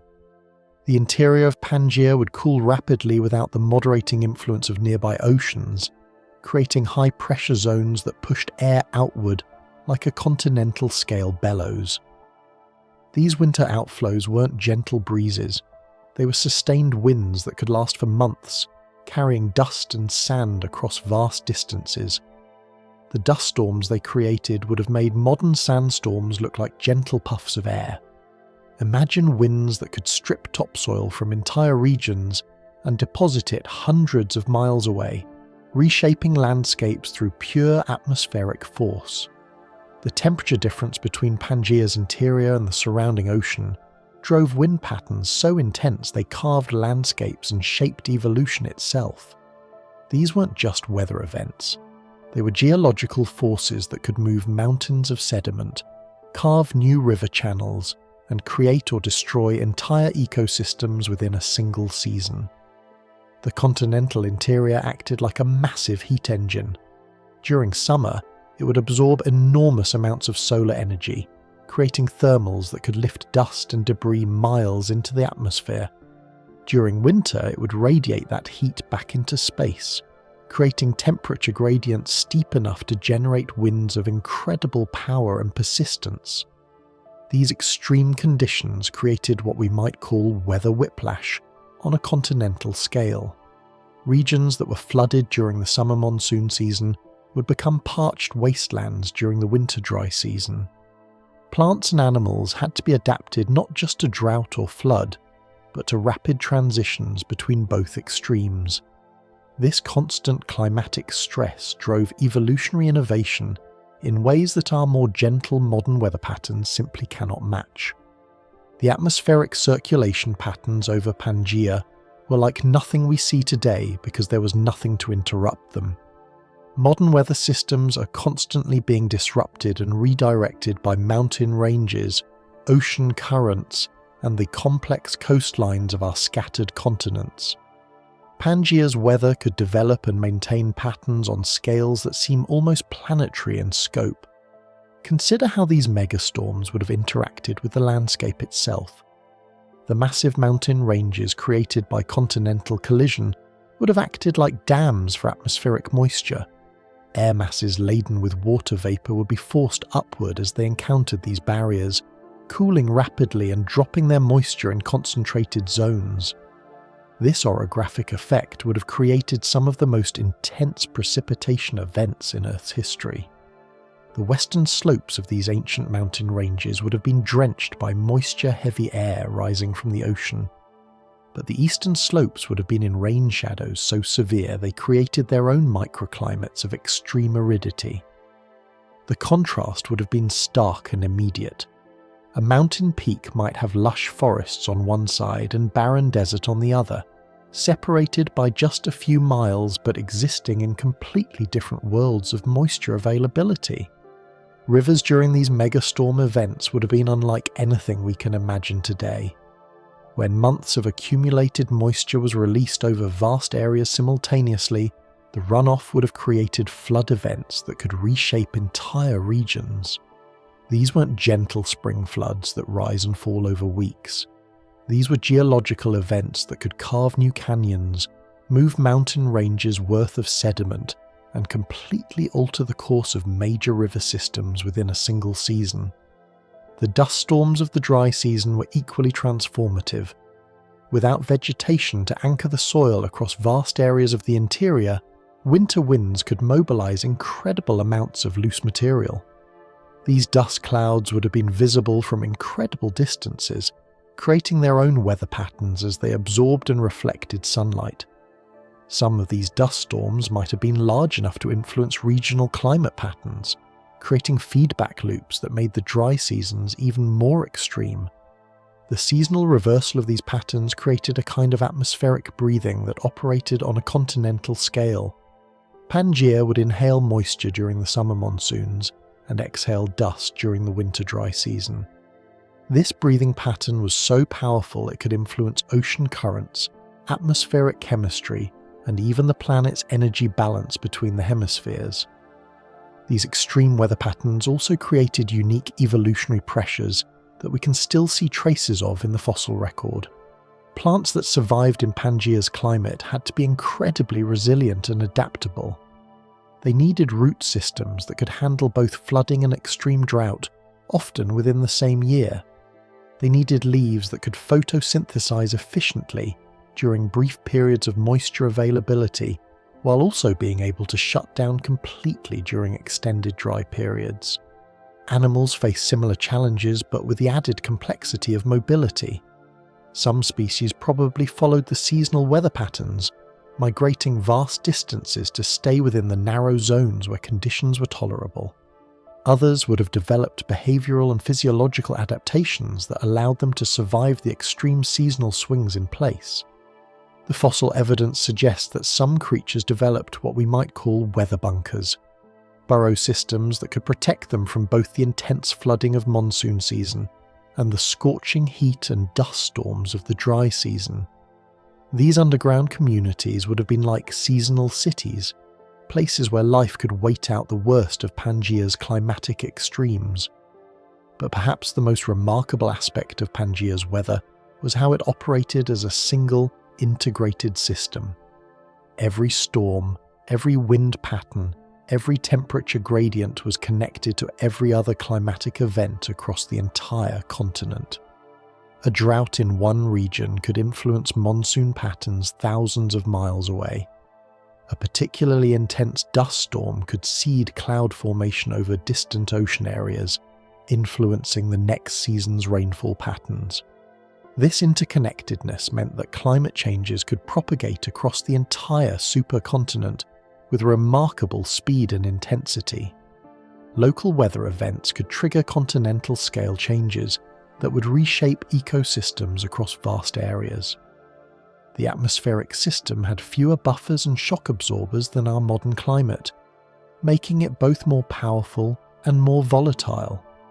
Pangea's weather was climate on steroids, everything bigger, more extreme, and more consequential than the gentle patterns we know today. These megastorms and super monsoons created the environmental pressures that drove some of the most dramatic evolutionary changes in Earth's history, forging life forms in the crucible of planetary-scale atmospheric violence. Then, from the far north, the rock itself opened its furnace, the Siberian traps. Just as life was adapting to Pangea's extreme conditions, the Earth itself unleashed a catastrophe so severe it nearly ended the story of life entirely. Around 252 million years ago, something began stirring beneath what is now Siberia. Deep in the Earth's mantle, massive plumes of molten rock were rising toward the surface, carrying with them the power to reshape the entire planet. The Siberian traps weren't just ordinary volcanoes, they were a planetary-scale disaster that would make modern climate change look gentle by comparison. Picture a volcanic system so vast it could cover an area larger than Alaska, with layer upon layer of cooling lava. But the real destruction wasn't coming from the lava flows themselves. It was coming from the gases they released. These weren't the brief explosive eruptions we think of when we imagine volcanoes. The Siberian traps were like geological blowtorches that burned continuously for hundreds of thousands of years. Each eruption pumped massive amounts of carbon dioxide, sulfur dioxide, and other toxic gases directly into the atmosphere. The The sheer volume of gas released was staggering. Think of it like turning on every gas burner on the planet simultaneously and leaving them running for thousands of human lifetimes. The carbon dioxide began changing the chemistry of the entire atmosphere. Earth's natural greenhouse effect went into overdrive as these gases trapped more and more heat from the sun. Global temperatures began climbing rapidly, rising by over 10 degrees Celsius.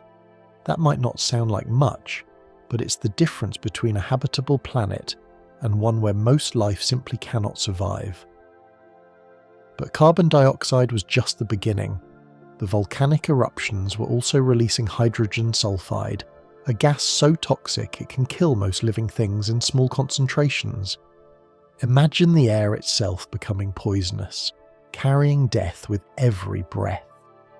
The hydrogen sulfide didn't just harm land animals directly, it also began killing the microscopic organisms in the ocean that produce much of Earth's oxygen. The sulfur dioxide created a different kind of horror. When it mixed with water in the atmosphere, it formed sulfuric acid, which fell as acid rain across entire continents. This wasn't the mild acid rain caused by modern pollution. This was industrial-strength acid that could eat through organic tissues and dissolve the shells and bones of living creatures. Rivers and lakes became acidic enough to kill fish and aquatic plants on contact. Meanwhile, the oceans themselves were undergoing a chemical transformation that spelled doom for marine life. The massive amounts of carbon dioxide being pumped into the atmosphere were dissolving into seawater, making it more acidic. Ocean acidification began dissolving the calcium carbonate shells of countless marine creatures. Coral reefs, which had taken millions of years to build, began dissolving like sugar cubes in vinegar. The warming climate created another deadly feedback loop in the oceans. As water temperatures rose, the ocean's ability to hold dissolved oxygen decreased dramatically. Oxygen-poor dead zones began spreading across entire ocean basins. Fish and other marine animals literally suffocated as the water around them lost its ability to support life. These dead zones grew and connected until vast areas of the ocean became biological wastelands. On land, the combination of extreme heat, acid rain, and toxic gases created conditions that pushed most ecosystems past their breaking point. The carefully balanced food webs that had developed over millions of years began collapsing. Plants died from acid rain and toxic air, removing the foundation of terrestrial ecosystems. The herbivores that depended on these plants starved, and the carnivores that hunted the herbivores followed them into extinction. The temperature increases were particularly devastating because they happened so quickly. Ecosystems that had evolved over millions of years suddenly found themselves in climate conditions they had never experienced. Many species simply couldn't adapt fast enough to survive. The giant insects that had ruled Pangea's forest for so long were especially vulnerable. Their breathing systems, which had worked perfectly in the oxygen-rich air of earlier times, couldn't function efficiently in the new toxic atmosphere. The volcanic winter effects made everything worse. The massive amounts of ash and sulfur particles in the atmosphere began blocking sunlight, creating a global dimming effect that killed photosynthesis over vast areas. Plants that had survived the initial toxic assault now found themselves starving for light. Without photosynthesis, oxygen levels in the atmosphere began dropping even further, creating a spiral of suffocation that affected every breathing creature on the planet. The Permian Triassic extinction, scientists call it the Great Dying, was the closest life has ever come to complete annihilation. Over 90% of marine species simply vanished from the fossil record. On land, roughly 70% of vertebrate species went extinct.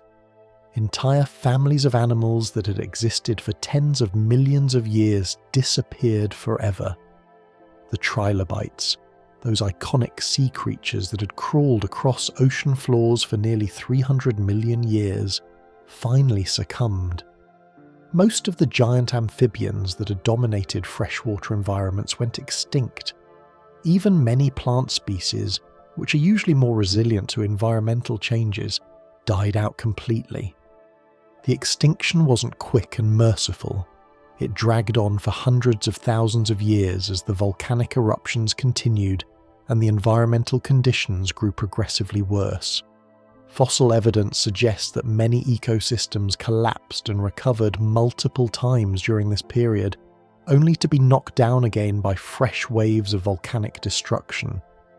It was like watching life try to rebuild itself repeatedly, only to have its efforts crushed each time the Earth's violence resumed. What makes the Great Dying particularly terrifying is how completely it reset the biological systems of the planet. This wasn't just the loss of some species while others thrived. This was the near-complete breakdown of the complex ecological relationships that had taken hundreds of millions of years to develop. Food webs that had been stable since before Pangea formed were shredded. Evolutionary lineages that stretched back to the earliest days of complex life were severed forever. The few survivors lived in a world that would have seemed like an alien planet compared to what came before. Vast areas of land and sea were essentially empty, devoid of the complex communities of organisms that had once thrived there. The survivors weren't necessarily the largest, strongest, or most specialized creatures. They were often the smallest, most adaptable generalists, the ones that could eat almost anything and survive in harsh conditions. But the Permian-Triassic extinction was also a reset button that cleared the way for entirely new forms of life. With most of the established ecosystems destroyed, the survivors found themselves in a world full of empty ecological niches waiting to be filled. This created unprecedented opportunities for evolutionary innovation and diversification. Small reptiles that had lived in the shadows of larger creatures suddenly found themselves inheriting entire continents with minimal competition. Early relatives of dinosaurs began experimenting with new body plans and lifestyles. The first primitive mammals appeared during this recovery period, taking advantage of ecological opportunities that hadn't existed before the extinction. In the oceans, new types of marine reptiles began evolving to fill the roles left vacant by extinct creatures. The first ichthyosaurs and plesiosaurs appeared in the aftermath of the Great Dying, developing into marine predators that would dominate the seas for the next 150 million years. Even modern coral reefs trace their origins to organisms that evolved in the recovery period following this catastrophe. The recovery from the Great Dying took over 10 million years, but it fundamentally changed the trajectory of life on Earth. The world that emerged from this catastrophe was dominated by new groups of organisms that would shape the planet's future in ways the pre-extinction world never could have predicted. The survivors of this catastrophe would go on to populate a very different world, one where dinosaurs would eventually rise to dominance and mammals would begin their long evolutionary journey toward intelligence. The Great Dying wasn't just Pangea's greatest crisis. It was the event that made possible almost everything we recognize about the modern world, from the birds outside our windows to our own existence as conscious beings contemplating deep time. When the ash settled, the world that remained needed new rules for survival. Picture the aftermath of the Great Dying, a planet stripped nearly bare, where entire landscapes stretched empty under toxic skies. The few survivors faced a world transformed beyond recognition, with poisoned air, acidic oceans, and ground littered with the bones of creatures that had ruled for millions of years. These weren't the strongest or largest creatures that survived. They were often the smallest, the most adaptable, and sometimes just the luckiest. The survivors shared certain traits that had seemed unremarkable before the catastrophe, but proved essential when the world turned hostile. They could eat almost anything, tolerate harsh conditions, and reproduce quickly when opportunities arose. Small burrowing reptiles emerged from underground refuges to find themselves inheriting entire continents with almost no competition. These creatures had spent the worst of the extinction hiding in burrows, breathing stale air and eating whatever scraps they could find. When they finally ventured to the surface, they discovered a world that seemed almost empty compared to the crowded ecosystems they had known. Among these survivors was Lystrosaurus, a pig-sized plant-eater that became one of the most common land animals in the immediate aftermath.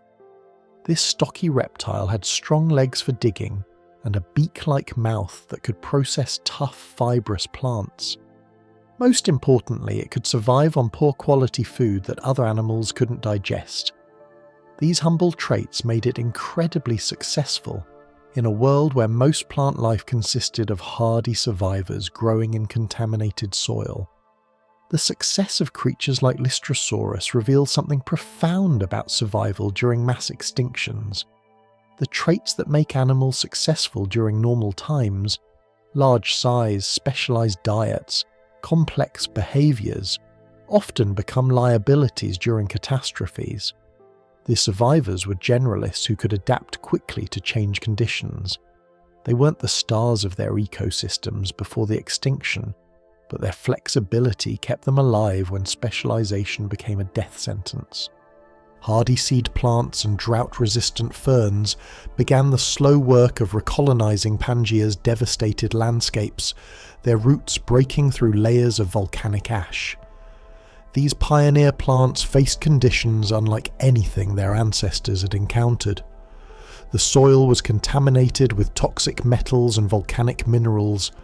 The air carried acid rain that could burn leaves and stems. Yet some plants had traits that allowed them to not just survive, but slowly begin the process of healing the land. Seed ferns proved particularly resilient because their reproductive strategy didn't depend on specific pollinators or complex relationships with other organisms. They could reproduce through wind dispersal and didn't need the intricate ecosystem partnerships that had sustained more complex plants before the extinction. Their seeds could lie dormant in harsh conditions and germinate when circumstances improved, even slightly. These pioneering plants created small islands of life in the wasteland. Their roots helped stabilize soil that had been stripped of organic matter. Their leaves began the slow process of adding organic material back to the ground as they died and decomposed. Most importantly, they began producing oxygen again through photosynthesis, slowly helping to restore the atmospheric chemistry that complex life required. Opportunistic insects and arthropods, freed from the giants that once dominated, rapidly diversified into ecological roles that had been vacant for millions of years. The giant dragonflies and massive millipedes were gone, leaving ecological niches wide open for smaller creatures to exploit. Small beetles began processing the enormous amounts of dead plant and animal matter that covered the landscape. Primitive flies and other scavenging insects helped break down organic material and recycle nutrients. These insects weren't trying to replace the giants that had died. Instead, they were exploring entirely new ways of making a living in the transformed world. Some became specialist decomposers, breaking down the toxic organic matter that other creatures couldn't process. Others became pollinators for the hardy plants that were beginning to recover, forming new partnerships that would persist for hundreds of millions of years. The concept of ecological bottlenecks reveals how dramatically these few survivors would shape the future. An ecological bottleneck occurs when a population or ecosystem passes through a period when only a small number of individuals survive to reproduce. Every modern ecosystem traces back to these resilient lineages that made it through the bottleneck of the Great Dying. This bottleneck effect means that the biological world we know today was shaped not by the most successful or dominant creatures of the pre-extinction world, but by the small minority that happened to have the right traits for surviving catastrophe. The diversity we see in modern ecosystems expanded outward from this tiny foundation of survivors, like a river flowing from a narrow spring. The genetic and ecological legacy of this bottleneck persists today. Many of the fundamental body plans and biological strategies that dominate modern ecosystems can be traced back to innovations that developed during the recovery period. The survivors didn't just persist, they became the foundation for entirely new evolutionary experiments. Marine survivors like small shellfish and primitive fish began rebuilding ocean food webs from the bottom up, establishing patterns that would persist for hundreds of millions of years. The oceans had been particularly devastated by the extinction, with acidification and oxygen depletion creating vast dead zones. The few marine creatures that survived were typically small, hardy species that could tolerate extreme conditions.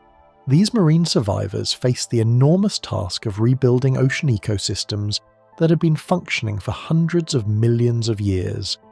Small clams and other filter feeders began processing the organic debris that clouded the water. Simple fish species started recolonizing areas where complex reef ecosystems had once thrived.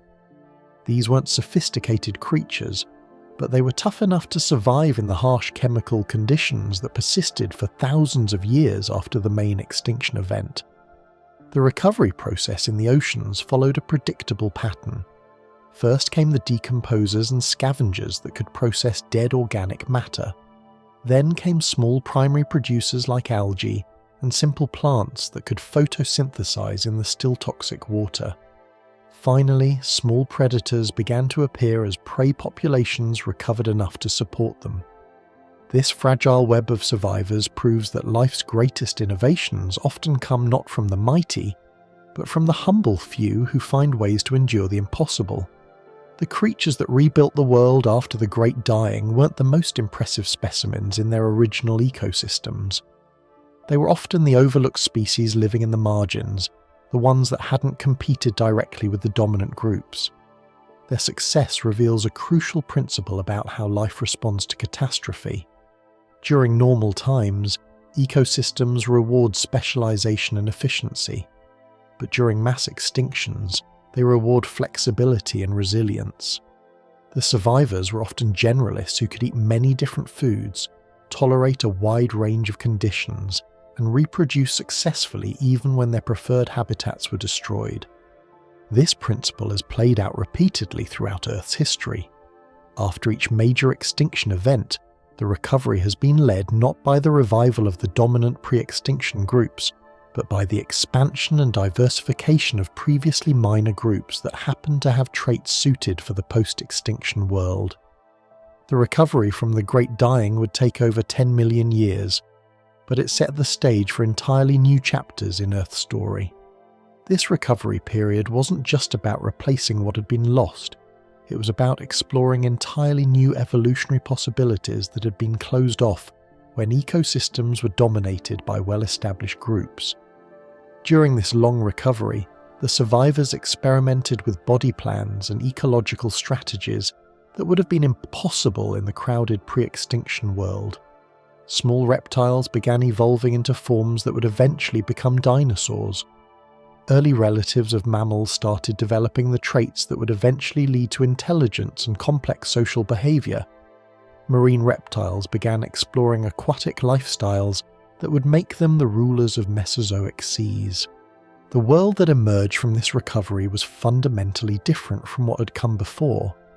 The biological innovations that developed during the aftermath of the Great Dying would go on to shape the next 250 million years of Earth's history, including the rise of dinosaurs and eventually our own mammalian ancestors. The fragile web of survivors had become the foundation for a new biological world. But Earth's machinery kept turning. The same forces that welded a world together began prying it apart. After 100 million years as a unified landmass, Pangea began to show the first cracks that would eventually tear it apart and create the world we know today. The same tectonic forces that had assembled the supercontinent were now working in reverse, as new rifts opened and the massive landmass began its slow dissolution. This wasn't a sudden catastrophic breakup, but a gradual process that would take over 180 million years and completely reshape Earth's geography. Think of it like watching a massive ice floe slowly breaking apart in spring. The cracks start small, almost invisible, but they grow deeper and wider over time until what was once solid becomes separate pieces drifting apart. The first signs appeared as shallow valleys cutting across the landscape. These weren't ordinary river valleys carved by flowing water. They were rift valleys, places where the Earth's crust was beginning to stretch and thin. The ground was literally pulling apart, creating long, narrow depressions that would eventually become the floors of new ocean basins.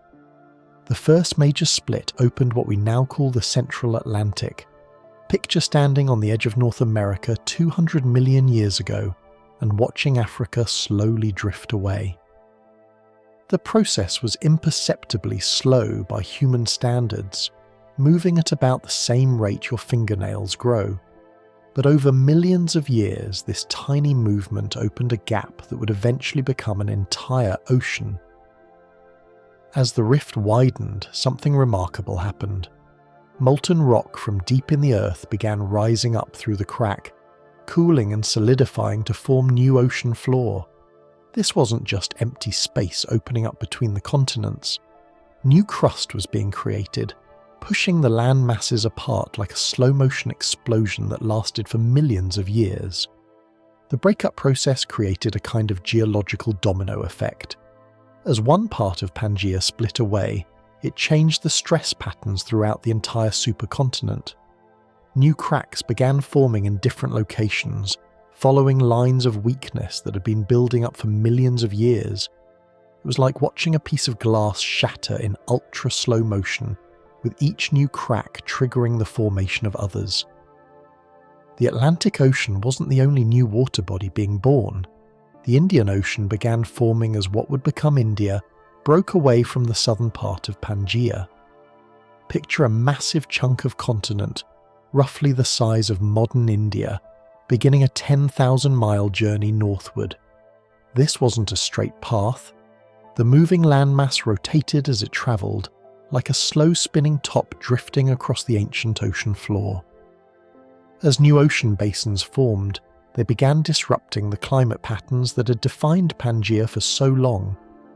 The vast interior deserts that had dominated the supercontinent's heart began to shrink as maritime influences penetrated deeper inland.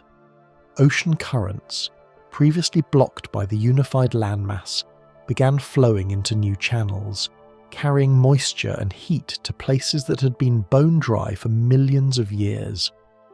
The breakup created new evolutionary laboratories as continents drifted apart, carrying their cargo of life forms toward different climates and destinies.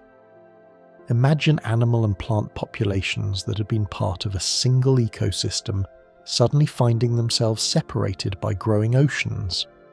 As the distances increased, these isolated groups began evolving in different directions, developing unique characteristics shaped by their new environments. Australia provides a perfect example of this process. When it broke away from the southern part of Pangea, it carried with it a collection of mammals that would evolve in complete isolation from the rest of the world. Without competition from the placental mammals that dominated other continents, marsupials like kangaroos and koalas developed into forms found nowhere else on Earth.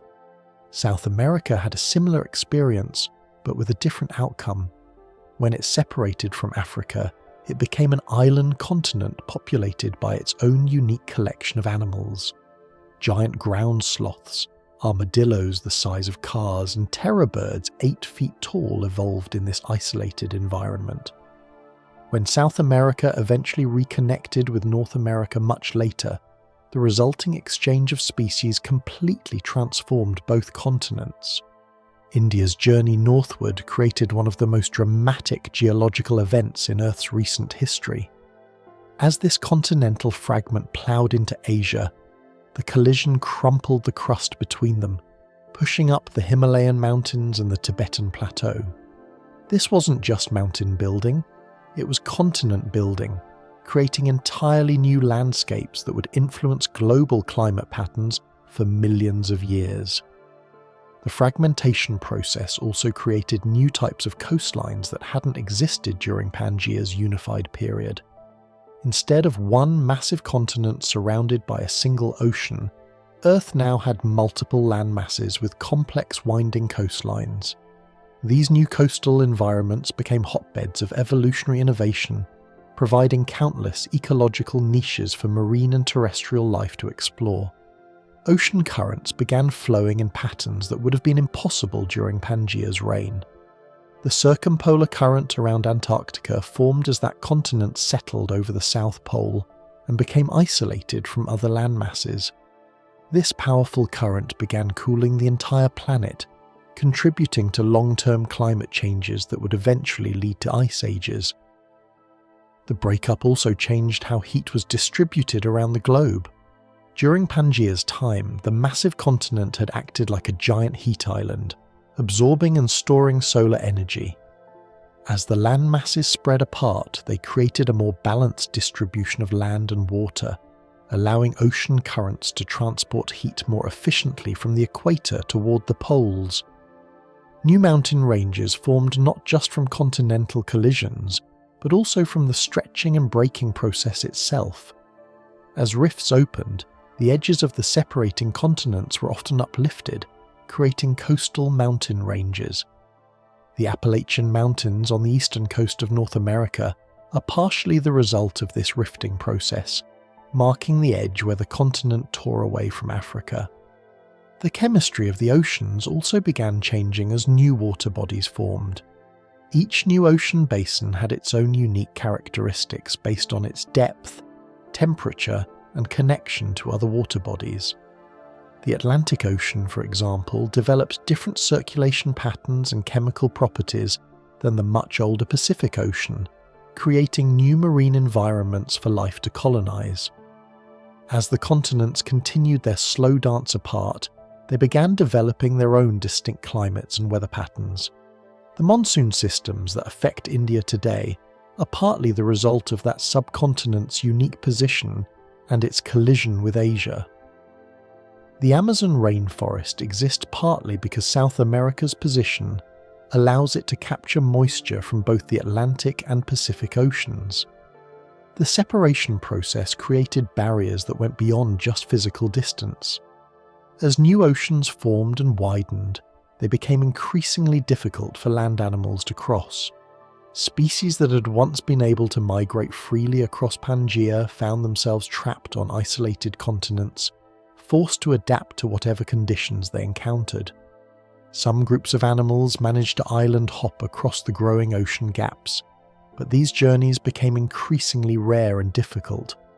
The fossil record shows evidence of occasional long-distance dispersal events, where animals somehow managed to cross vast stretches of open ocean to colonize new lands. But these were exceptional events rather than the routine migrations that had been possible during Pangea's unified period. The breakup of Pangea wasn't uniform across all regions. Some parts separated quickly, while others remained connected for much longer. The connection between North America and Europe, for example, persisted long after these continents had separated from other parts of Pangea, allowing continued exchange of species across what would become the North Atlantic.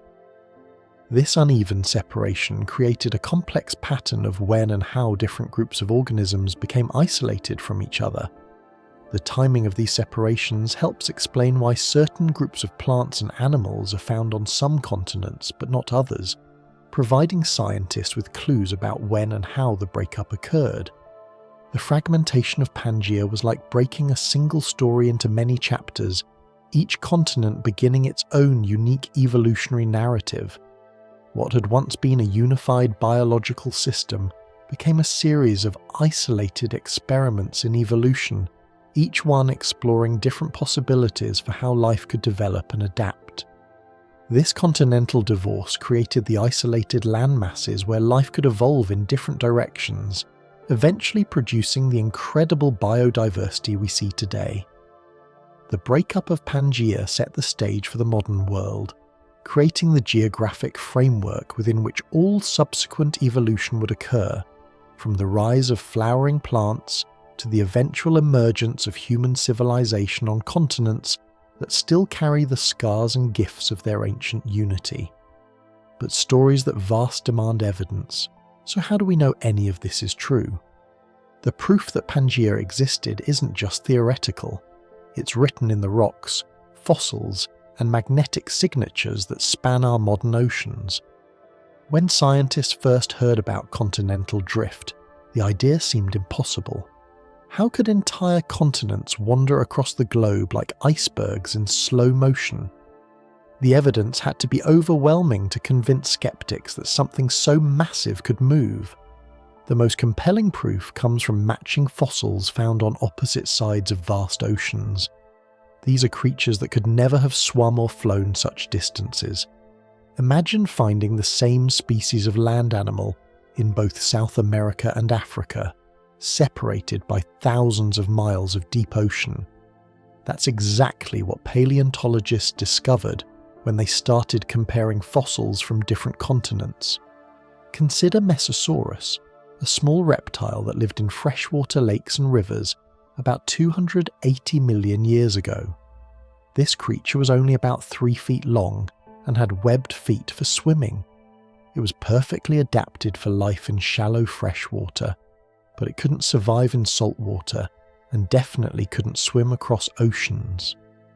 Yet Mesosaurus fossils appear in both Brazil and South Africa, on opposite sides of the South Atlantic. The only way this makes sense is if South America and Africa were once connected. When Mesosaurus was alive, there was no South Atlantic Ocean. The creature lived in freshwater systems that stretched across what is now 2 separate continents. As the continents drifted apart over millions of years, the fossils of these ancient lake dwellers were carried along, embedded in rocks that would eventually be separated by thousands of miles of ocean. Lystrosaurus tells an even more remarkable story. This pig-sized plant eater survived the Great Dying and became one of the most common animals in the recovery period that followed. Lystrosaurus fossils are found in Africa, India, and Antarctica.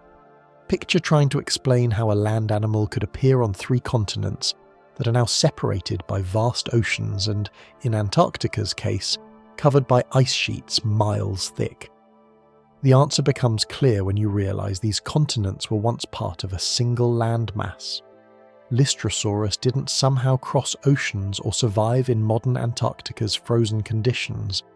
It lived when these continents were joined together in a warmer climate.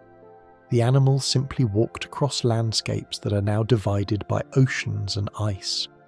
Plants tell the same story, but with even more precision.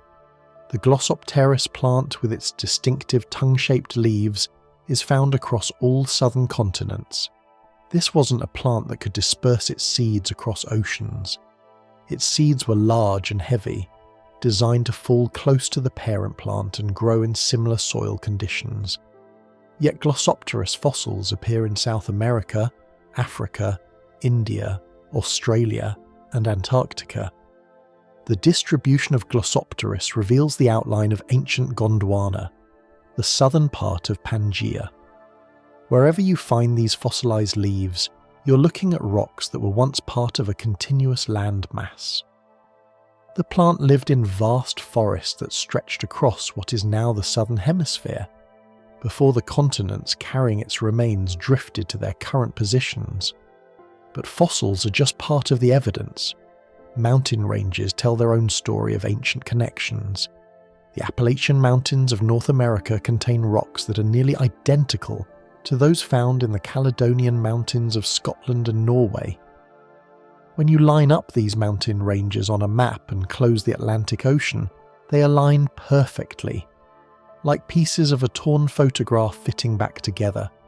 These aren't just similar mountains, they're the same mountain range torn apart by continental drift. The Appalachians and Caledonians formed during the same mountain-building event, when continents collided to create Pangea. As the Atlantic Ocean opened, it split this ancient mountain chain down the middle, leaving pieces on both sides of the new ocean. The rocks themselves preserve the story of their formation.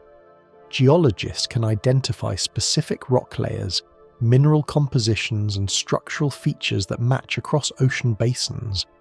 It's like finding 2 halves of the same coin in different countries. The similarity is so precise that it can only be explained by the rocks having formed as part of the same geological process. Paleomagnetic evidence provides another layer of proof that's almost impossible to argue with. When rocks form, tiny magnetic minerals within them align with Earth's magnetic field, like microscopic compass needles freezing in place. This creates a permanent record of where the rocks were located when they solidified. Scientists can measure these ancient magnetic orientations and use them to reconstruct where continents were positioned in the past. Rocks on different continents often have magnetic signatures that only make sense if those continents were in completely different positions when the rocks formed. It's like having a fossil compass pointing toward magnetic poles that moved as the continents drifted. Ancient climate records preserved in rocks provide yet another line of evidence. Glacial deposits from ancient ice ages appear in places that are now tropical. You can find scratches carved by ancient glaciers in rocks that are now baking in equatorial heat. Coal deposits formed from tropical swamp forests appear in places that are now near the poles. These climate contradictions make perfect sense when you account for continental drift. The glacial deposits formed when those rocks were located near ancient polar regions. The tropical coal formed when those same continents were positioned near ancient equators. As the continents moved, they carried their climate history with them, preserving records of ancient conditions that seem impossible in their current locations. The evidence extends to the ocean floors themselves. The patterns of magnetic stripes on the seafloor reveal how new oceanic crust forms and spreads outward from mid-ocean ridges.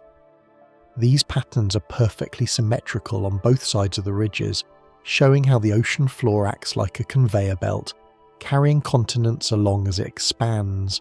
Even the shapes of continents provide clues. Look at how the east coast of South America fits against the west coast of Africa. The match isn't perfect at the current coastlines, but when you account for the edge of the continental shelves, the fit is remarkably precise. It's like finding two puzzle pieces that were clearly cut from the same original shape. The distribution of ancient salt deposits tells another part of the story. When Pangea was breaking apart, some of the rifts between separating continents became temporarily isolated from the main ocean. These narrow seas evaporated repeatedly, leaving thick layers of salt. Today, we find matching salt deposits on continents that are now separated by thousands of miles of ocean. The evidence for Pangea comes from multiple independent sources, each one supporting the same conclusion. Geologists, paleontologists, geophysicists, and climatologists have all contributed pieces to this puzzle. When evidence from so many different fields points to the same answer, the conclusion becomes virtually certain. Every matching fossil is like a witness to ancient unity. Every aligned mountain range is like a scar showing where continents were once joined. Every magnetic signature is like a fingerprint proving where rocks formed. Together they create an overwhelming case for continental drift and the existence of Pangea. The beauty of this evidence is that it was there all along, waiting to be discovered and interpreted. The rocks, fossils, and magnetic patterns didn't know they were preserving proof of continental drift. They were simply recording the conditions that existed when they formed. It took human curiosity and scientific methods to decode these ancient messages and reconstruct the story of our wandering continents. This detective work continues today. New evidence keeps emerging as scientists explore remote regions and develop better analytical techniques. Each new discovery adds more detail to our understanding of how Pangea formed, existed, and broke apart. The evidence keeps getting stronger, not weaker, as our knowledge grows. Every matching fossil and aligned mountain range is like a piece of a vast puzzle that reveals the hidden history of our wandering continents. This evidence connects us to deep time, showing that the solid ground beneath our feet has travelled vast distances and witnessed dramatic changes. The proof of Pangea is written in stone, waiting for anyone curious enough to learn how to read Earth's ancient language. And those ancient clues don't just recount the past, they still steer the present. Take a map of the modern world and look closely. You're actually looking at a ghost, because Pangea's outline still haunts every coastline, mountain range, and ocean current on our planet today. Even though Pangea shattered 200 million years ago, its fingerprints are everywhere, written in matching rocks, fossil trails, and climate patterns that span oceans. The supercontinent didn't just disappear when it broke apart, it left behind a legacy that shapes everything from the weather outside your window to the fuel in your car. The most striking evidence lies in mountain ranges that were once continuous. The Appalachian Mountains suddenly make sense when you realise they're the worn-down stumps of peaks that once connected to Scotland's highlands. These weren't separate mountain-building events happening by coincidence on different continents.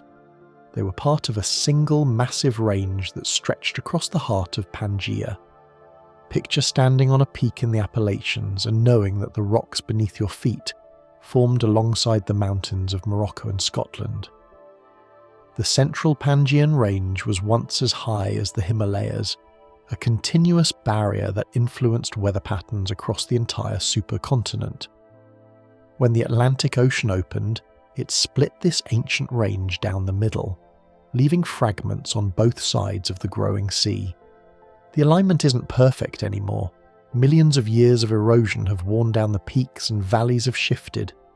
But the basic structure remains, like a torn photograph where you can still make out the original image.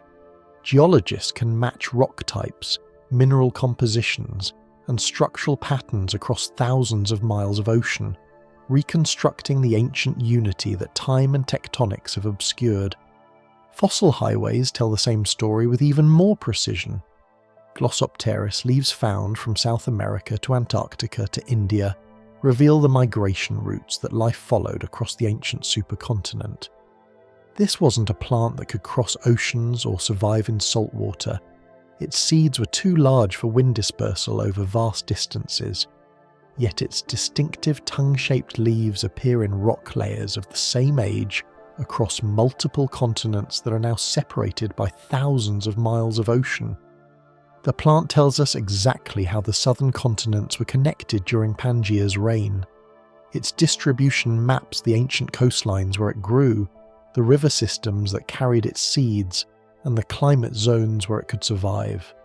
Each fossil leaf is like a pin on an ancient map, marking territories that were once accessible by simple plant reproduction, but now require oceanic journeys that no terrestrial plant could make. Modern monsoons and desert belts still follow patterns established by Pangea's geography. The trade winds that bring rain to India trace paths carved by ancient mountain barriers and ocean configurations. When India was still attached to the southern part of Pangea, it experienced completely different weather patterns. Its current monsoon climate developed only after it broke away and began its long journey northward, eventually colliding with Asia to create the geographic setup that allows seasonal rains to reach the subcontinent. The Sahara Desert's position isn't random either. It sits where Pangea's interior desert once stretched, inheriting the atmospheric circulation patterns that were established when all the continents were unified. The same latitude that experienced extreme aridity during the supercontinent era continues to be influenced by similar weather systems today, even though the continental configuration has changed dramatically. Ocean currents carry Pangea's legacy too. The Gulf Stream's warmth reaching Europe and the Antarctic circumpolar current's global influence both stem from continental positions that Pangea's breakup created. When the supercontinent began fragmenting, it didn't just create new coastlines, it created entirely new patterns of ocean circulation that continue to influence global climate today. The Gulf Stream exists because North America and Europe separated in just the right way to create a pathway for warm tropical water to flow northward along the American coast and then eastward toward Europe. This current helps keep European winters milder than they would be otherwise, affecting everything from agriculture to energy consumption across an entire continent. Similarly, the Antarctic circumpolar current formed when Antarctica became isolated over the South Pole. This massive current, the strongest on Earth, flows around Antarctica without being blocked by any land masses. It helps isolate Antarctica from warmer ocean currents, maintaining the ice sheets that influence global sea levels and climate patterns. This current system is a direct result of how Pangea broke apart and where its pieces ended up. Even our coal deposits and oil fields mark the spots where Pangea's coastal swamps once flourished. The ancient carbon from these swamps is now powering our modern civilization. Most of the world's coal formed during the period when Pangea was assembling, in the vast wetlands that surrounded the supercontinent's edges. The geographic distribution of these resources reflects Pangea's ancient coastlines and river systems. Oil deposits tell a similar story. Many of the world's major oil fields formed from marine organisms that lived in the shallow seas surrounding Pangea. As the supercontinent broke apart, these organic rich sediments were buried and transformed into petroleum over millions of years. The location of these resources today maps the ancient geography of Pangea's margins, where life was most abundant and organic matter could accumulate in the right conditions for oil formation. The scars of Pangea's assembly and breakup created the rift valleys, mountain chains, and sedimentary basins that define our planet's architecture and resource distribution. The East African Rift Valley, where many early human fossils have been found, is part of a system of continental stretching that may eventually split Africa apart. This process mirrors the early stages of Pangea's breakup, when small rifts first began opening between the continents. The Rhine Valley in Europe, the Red Sea between Africa and Arabia, and the Great Rift Valley in East Africa are all examples of continental rifting in action. These features show us how supercontinents break apart, creating the geographic diversity we see today. They're also often rich in resources like geothermal energy, minerals and groundwater, making them important for human societies. Sedimentary basins created by Pangea's breakup contain some of our most important aquifers, providing fresh water for billions of people. The geographic patterns of these water resources reflect the ancient river systems and coastal environments that existed during and after the supercontinent era. Understanding this connection helps scientists locate new water sources and manage existing ones more effectively. Mountain chains formed by Pangea's assembly continue to influence weather patterns, biodiversity, and human settlement patterns today. The Himalayas, created when India collided with Asia after breaking away from Pangea, generate the monsoons that bring water to over 1 billion people. They also create rain shadows that help maintain some of the world's largest deserts, showing how ancient continental movements continue to shape modern geography. Pangea isn't just ancient history, it's the foundation of our modern world, its legacy written into every aspect of Earth's current systems. The distribution of continents and oceans that resulted from its breakup influences everything from hurricane paths to migration routes, from the location of major cities to the availability of natural resources. The biodiversity patterns we see today also reflect Pangea's legacy. The unique animals of Australia and South America evolved in isolation after these continents separated from the rest of Pangea. The similar plants and animals found in Africa and South America reflect their more recent connection. Even the distribution of diseases and the routes of human migration have been shaped by the geographic patterns established when Pangea broke apart. And here's the unsettling part.